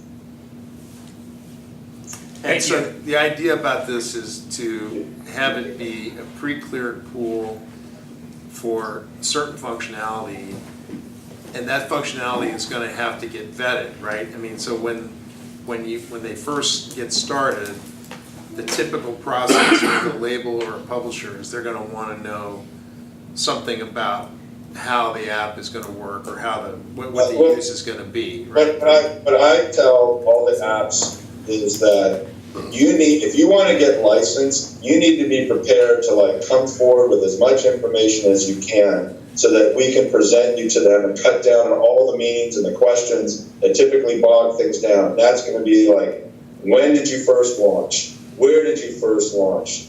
Who's invested into you? How much? Who's on your board? Do you have advisors? Do you have any of these things? Come clean. Have you used any of our music yet? Yes or no? And they're not necessarily looking to trap you, except they're looking to trap you. That I've seen folks say they haven't used it, and then some intern somewhere picked up that a song of theirs was used, and you didn't come clean. Then now everything just stopped. Now it's a whole conversation about the past, settling for the past, getting a check for the past, before they even talk about a go-forward license. So I have seen when they come clean, they just say things like, I didn't know, I couldn't find you, I didn't think it mattered, you know, I didn't think the whole Beatles catalog was that important to you. Whatever it is, that typically they'll engage in a discussion and they'll say, okay, I'm glad you were honest with me in most cases. And, you know, we'll steer you clear to people who don't, you know, help you like that. No, but mostly, you got to come clean. If, you know, because you'll say, I'm poor, I plead poor, I have no money, I didn't mean to do this, but I have enough to get going, maybe to give you something to get going. As much as you can come forward with everything about you, your marketing plan, and then put it together in a concise package. And they can look at it and they can say, I totally get it, I'm in, or I totally get it, no. Because see, it costs them as well. You know, you have to appreciate the labels and the publishers are getting deals in, requests in, all the time right now. And it takes resources to review those deals. It takes resources to put a license agreement together. It takes resources to tell you what tracks you can use. It takes resources to potentially help you understand the accounting. And they don't have a crystal ball where they can look and decide which deal is going to be the most commercially relevant. You know, that's what takes time. They have all these deals that can't distinguish themselves.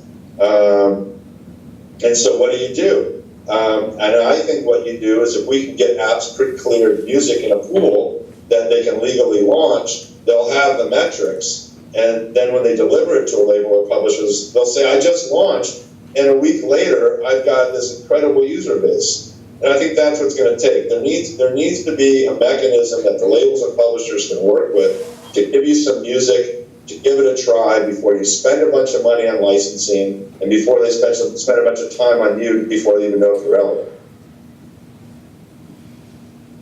And that's a key point, right? I mean, there's a tipping point for these labels and publishers where they feel like you've been trying to get away with something, right? But if you've just been, trying to demonstrate that you've got some functionality and you've been, you've come to them early in the process and you had to use something, right?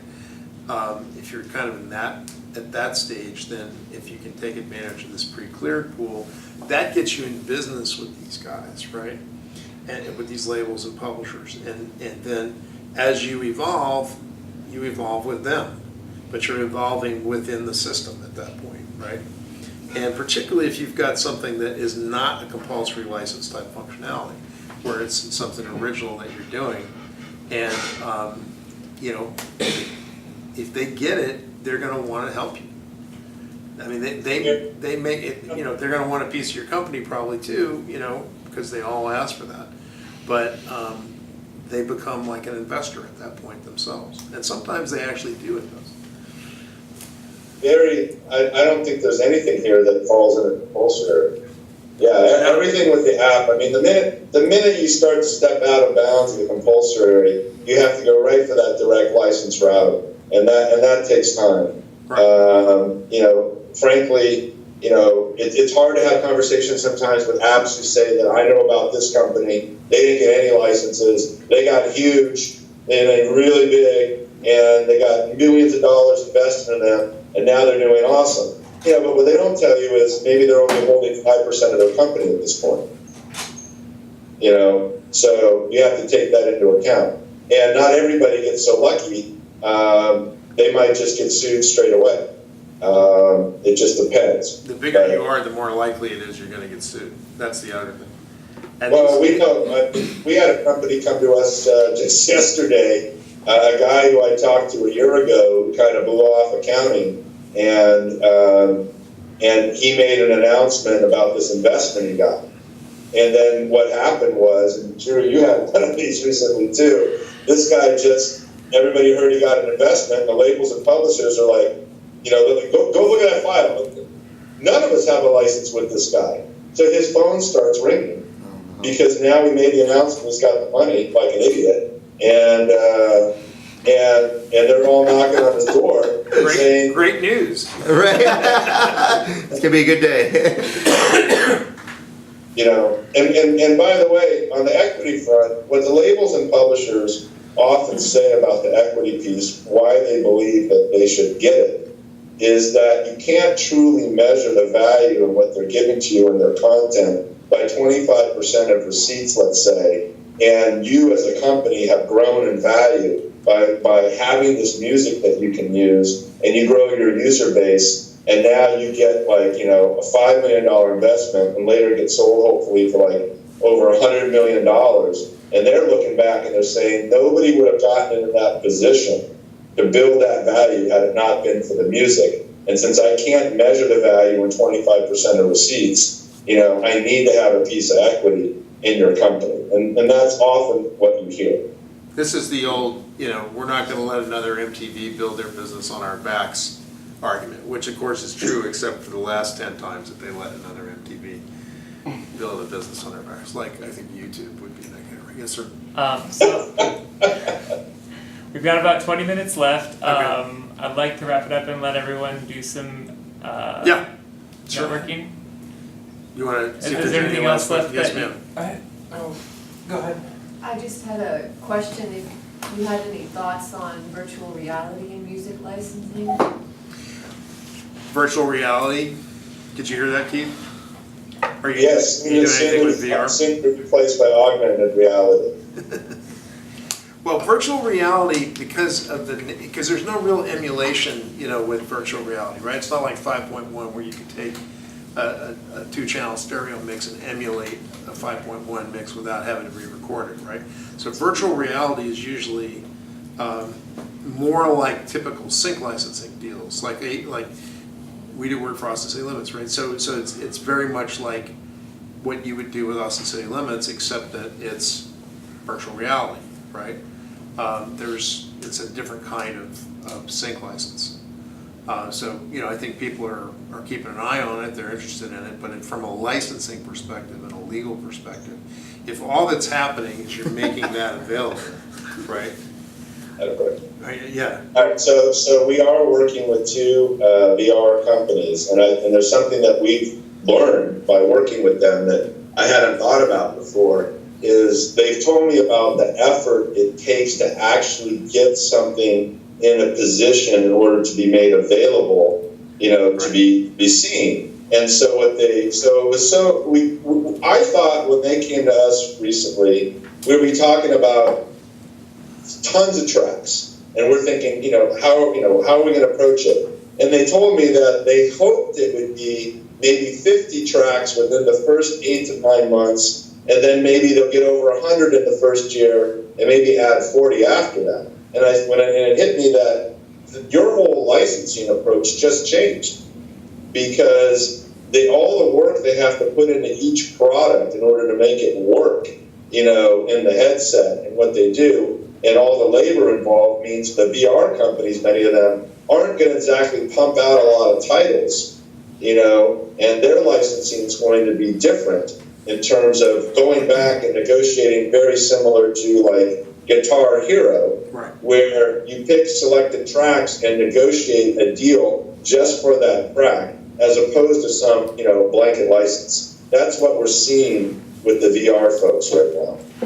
Right, and when you do television, when you do live television, for example, most of the time what you're doing is a one-off deal with that artist and that artist's label for that recording, and then you go clear the songs, and that's the world, that's the universe that you have for that show. And then if it's an episodic thing, and as Keith is saying, VR is really not, at the moment, technically conducive to, pumping out 15 shows a year, or however many shows a year. But as the technology evolves, that may change, right? But right at the moment, it's very much like doing a one-off episode, where you just, you'll still do a sync license, you'll need clearance, and then there'll be a question with the labels, I'm sure. If they haven't started doing this yet, I haven't run across this yet myself, but I'm sure that the labels are going to start trying to get the right to use some of that stuff for their own releases, right? It's just that there really aren't that many places compared to television, right? Compared to two-dimensional space, there's not that many places for labels to use that stuff in the normal course of what they do in marketing. But it's starting to happen. Any other questions? With like pre-approved pools, say are those pre-approved pools like dynamic? Like say if I had an app that relied on popularity, and say that I'm exhibiting some kind of growth over a year, but not like astronomical growth, and I look at my pool and I say, oh well, maybe some of these songs aren't as popular as they used to be because tastes change. Are pre-approved pools set up where they could be dynamic or would something like a pool have to be renegotiated like say like a year later or like 2 years later or so on and so forth? Can you hear that question? Yeah, right now for these non-existing pools of pre-cleared music in which we're trying to have a pool created, The thinking is that, you know, the labels and publishers who participate will contribute tracks and put in there some, you know, good stuff, and then deliver in some good stuff, you know, as it becomes available. You know, and again, and the pre-clear pool, conceptually, that's not going to be made available very long to any particular app.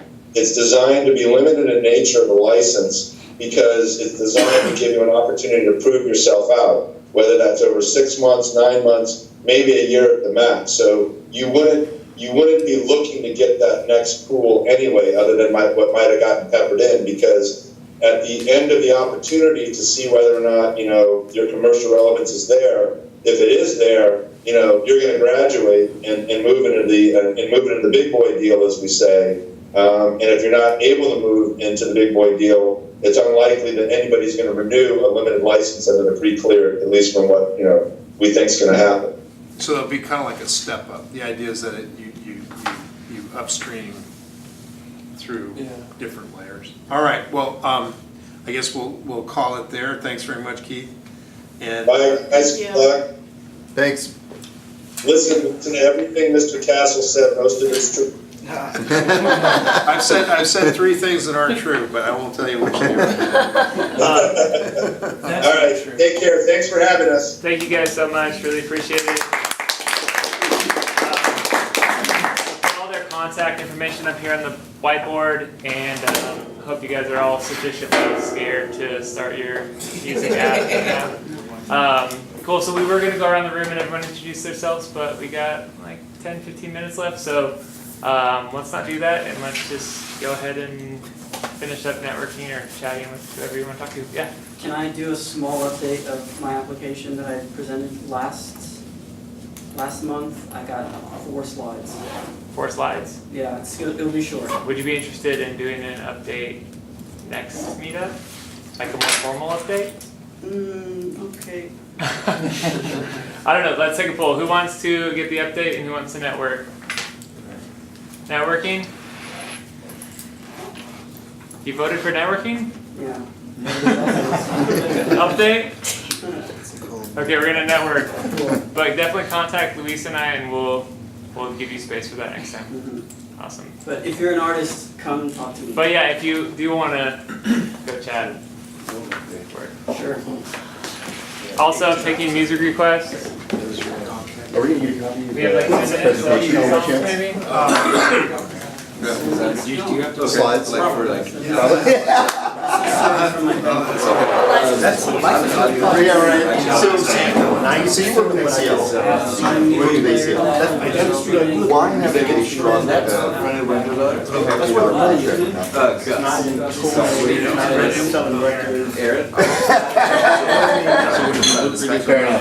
I came in after this so much. It was like he was a great drug. That's what they would be. Wow, but the best in the world. Yeah. So, change the name. To gather that much content. All the songs. That's numerous publishers, numerous. It's still so much like hip hop with sampling. It's just like when the sample something from say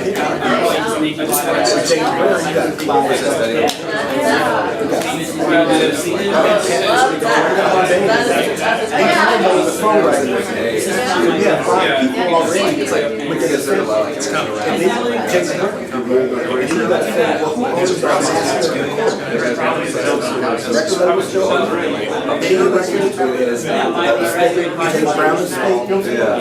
so you have, that's just for a sample. So I guess switch out. If you come back in, but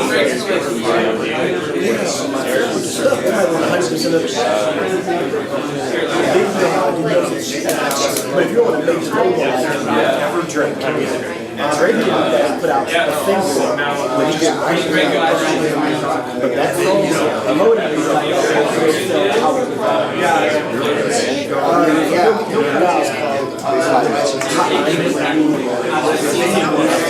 and he was played everywhere on the radio, so the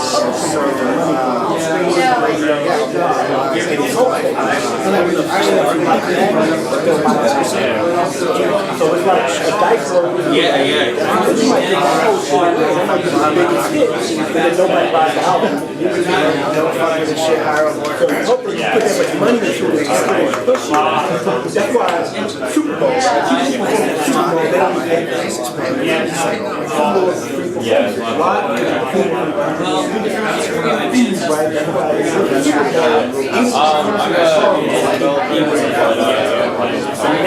night, sales got like 500,000.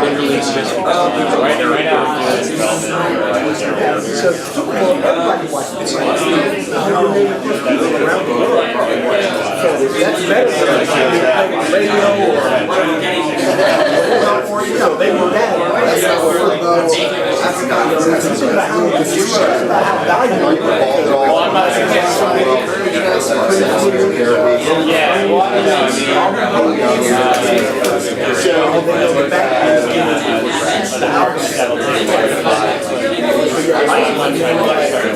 like I said,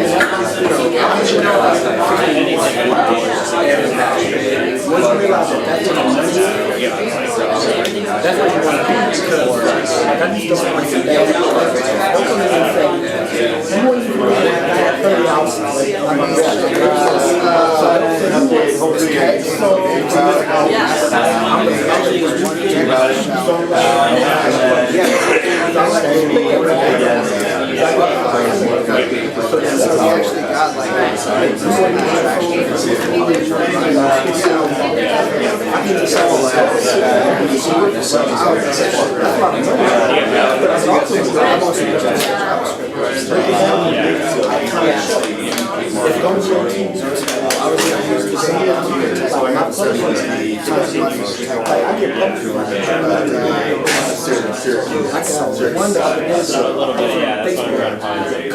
I like showing all of because you can hear about it. So,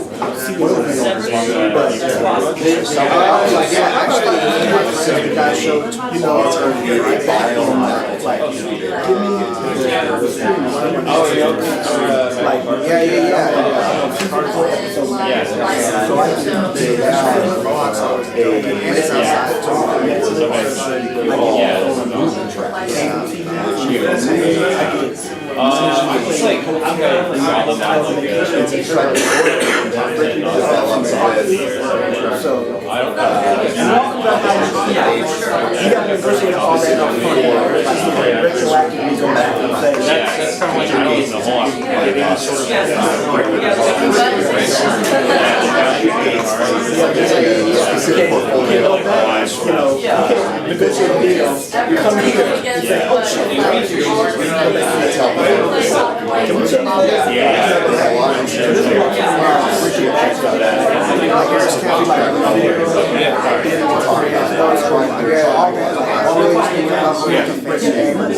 so I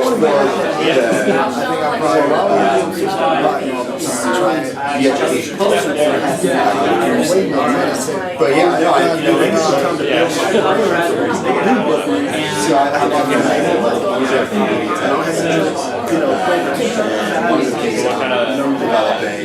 You did a lot of legwork to get to it.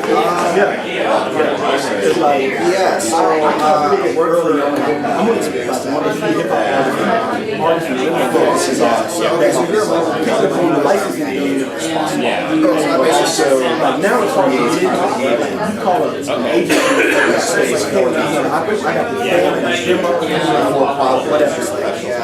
They go find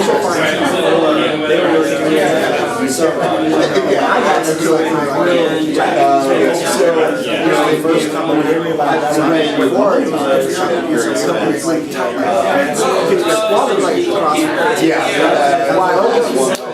everybody knows like that.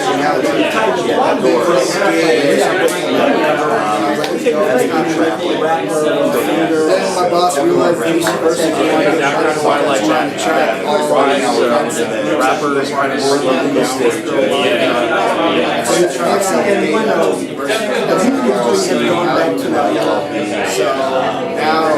just my kids are going to recommend about 12. That's what I can do. That's why I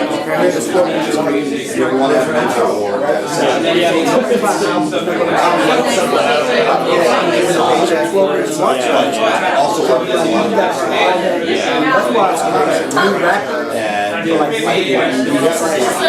Like 6 months on this shit.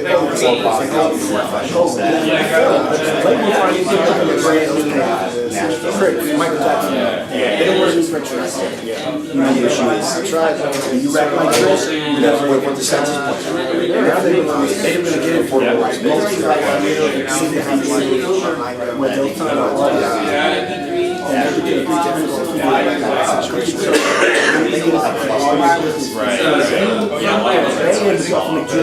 It's just like everybody needs to sign up. Oh, okay. And that's also something that but that could be something like that you just realize like music, to be honest, music is like that much important. They're like, what else do you do?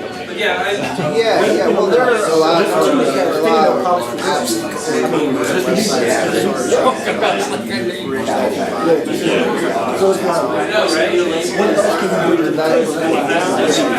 They're based out of so they're based out it's sort of like websites be like, hey, I'm looking for a gay here, and I'm putting like 2 days. Sonic visits similar to that, but a lot of time, there's based on Austin. What they do is basically like, you're at a gig or whatever, and I've just got to have a certain amount from that artist or whatever, that's before that gig, or whatever. Like I said, my wife's an artist, there are like a lot of people doing like a lot of interesting things. You know what I mean? And that kind of changed. Well, it is because we're trying to get life to check out. They want to get that's part of the my contract grandfather. Yeah, you were kind of lucky that you got his Because right in mind, my name is actually about 40%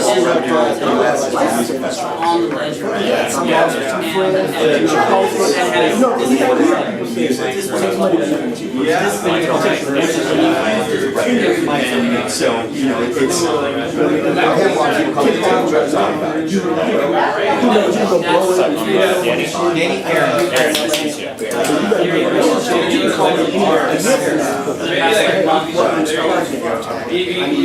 the focus needs to be on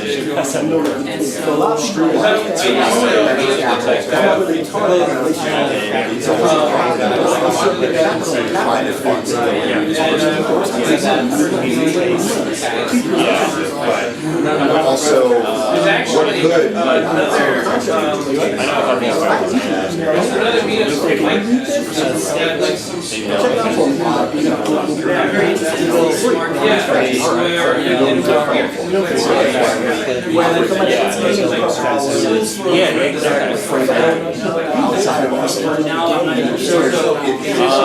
you were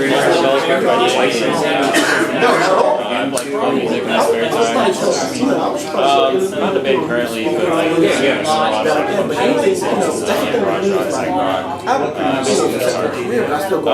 it's iOS. Yeah, mostly that you see for downloaders. It's really weird. But yeah. I mean, I'm I'm just like just starting to get back into the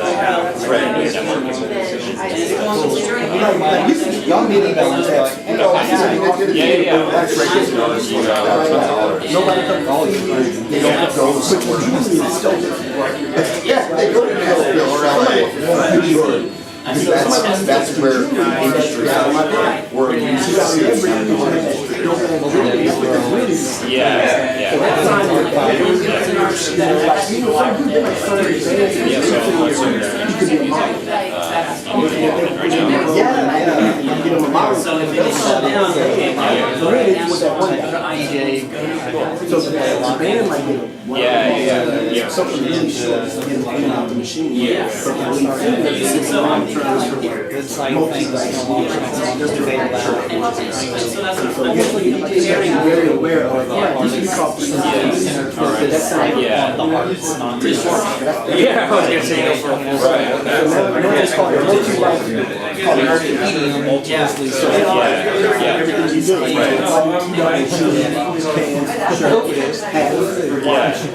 or make the label of I do like finance studies, I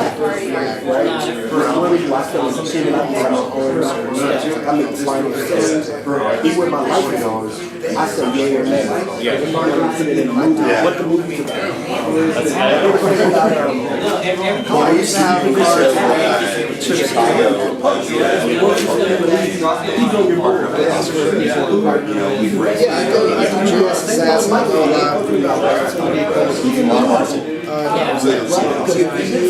Johnny and JoJo. Yeah, I'm like, if you were Smith, it's going to make you money. You can't really get your mind set on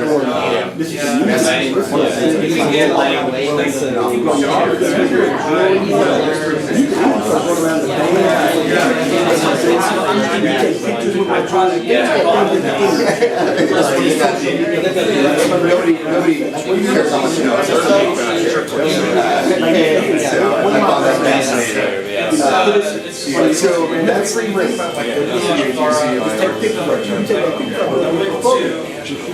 usually like I'm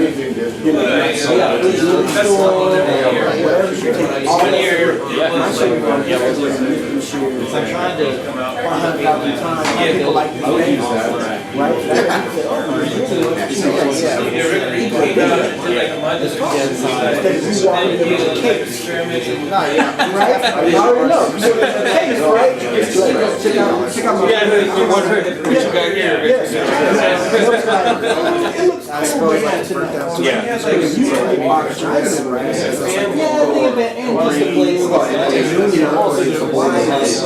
these type of relationships, so you can go and all of a sudden, where can I get it? Your price goes up. So by having this relationship, give these people really support with that. You know, but the jury has to read my client. Yeah, you just can't put up. it comes down to that too, like music, like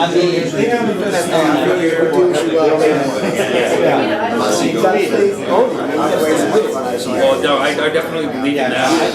It's something that I know. I'm an artist in many ways, but listen, just do enough code. I rival. That's what My things that I start, they're like, can you do this? I'm like, not only can I do it, but I have a lot of clients. A lot of it is. yeah, there's nothing there, yes. What I was getting at is I've kind of tried to curtail on that for a while. actually I gotta roll out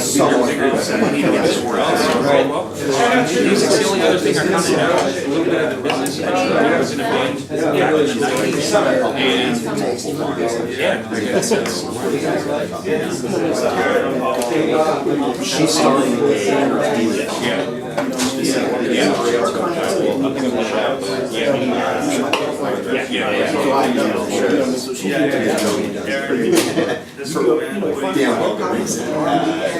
but she's working hard. Look at Austin monthly. Tour buses. Austin monthly doesn't And so I thought I could watch the kids as a city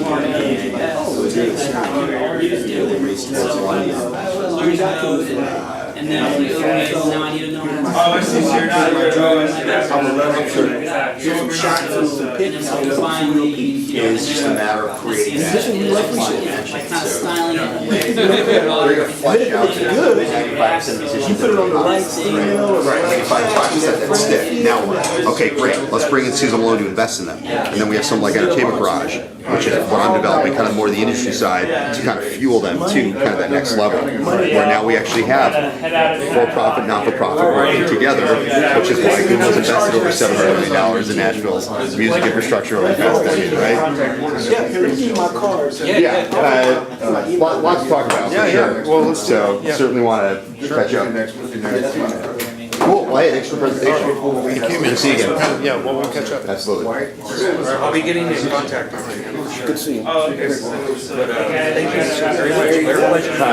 Online magazines.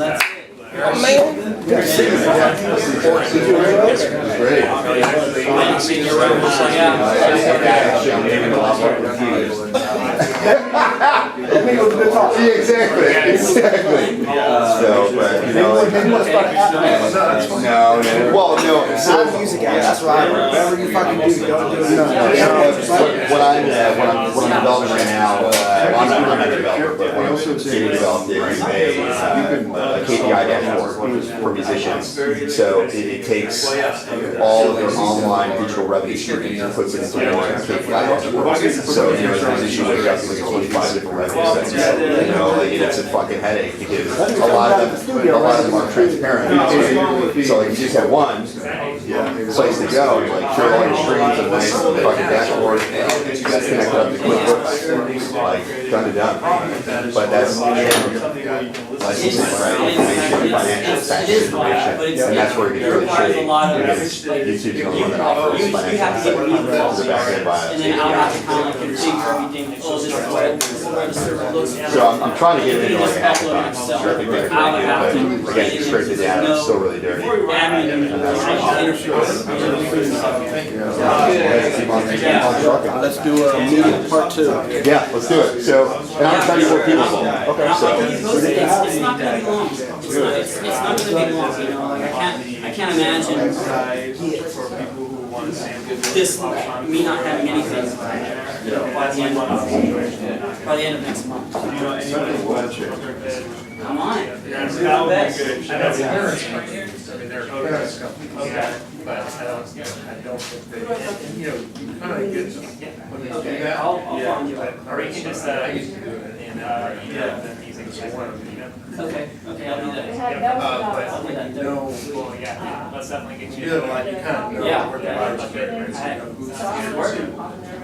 Oh yeah, Marvin Gaye is not very easy, right? Yeah, Marvin Gaye. Yeah. But that's about all I can. Yeah. Have you heard of Dubset or Mixed Band? Are they still doing their thing? So you know. That's cool. Yeah, so that's another company that they do a pretty clear. They do a pretty clear thing, and they struck a deal with Apple Music, so you can upload your remixes or your DJ sets or your stuff that you sample, that has samples in it, to Apple Music, and then they actually yeah, man. Cool. Reach out even if just to say, Yeah, hey, this is Pablo's my yeah, I'll do contact. that. Yeah, I'll do that. Yeah, cool. I'll do it. All right. Sign it yourself.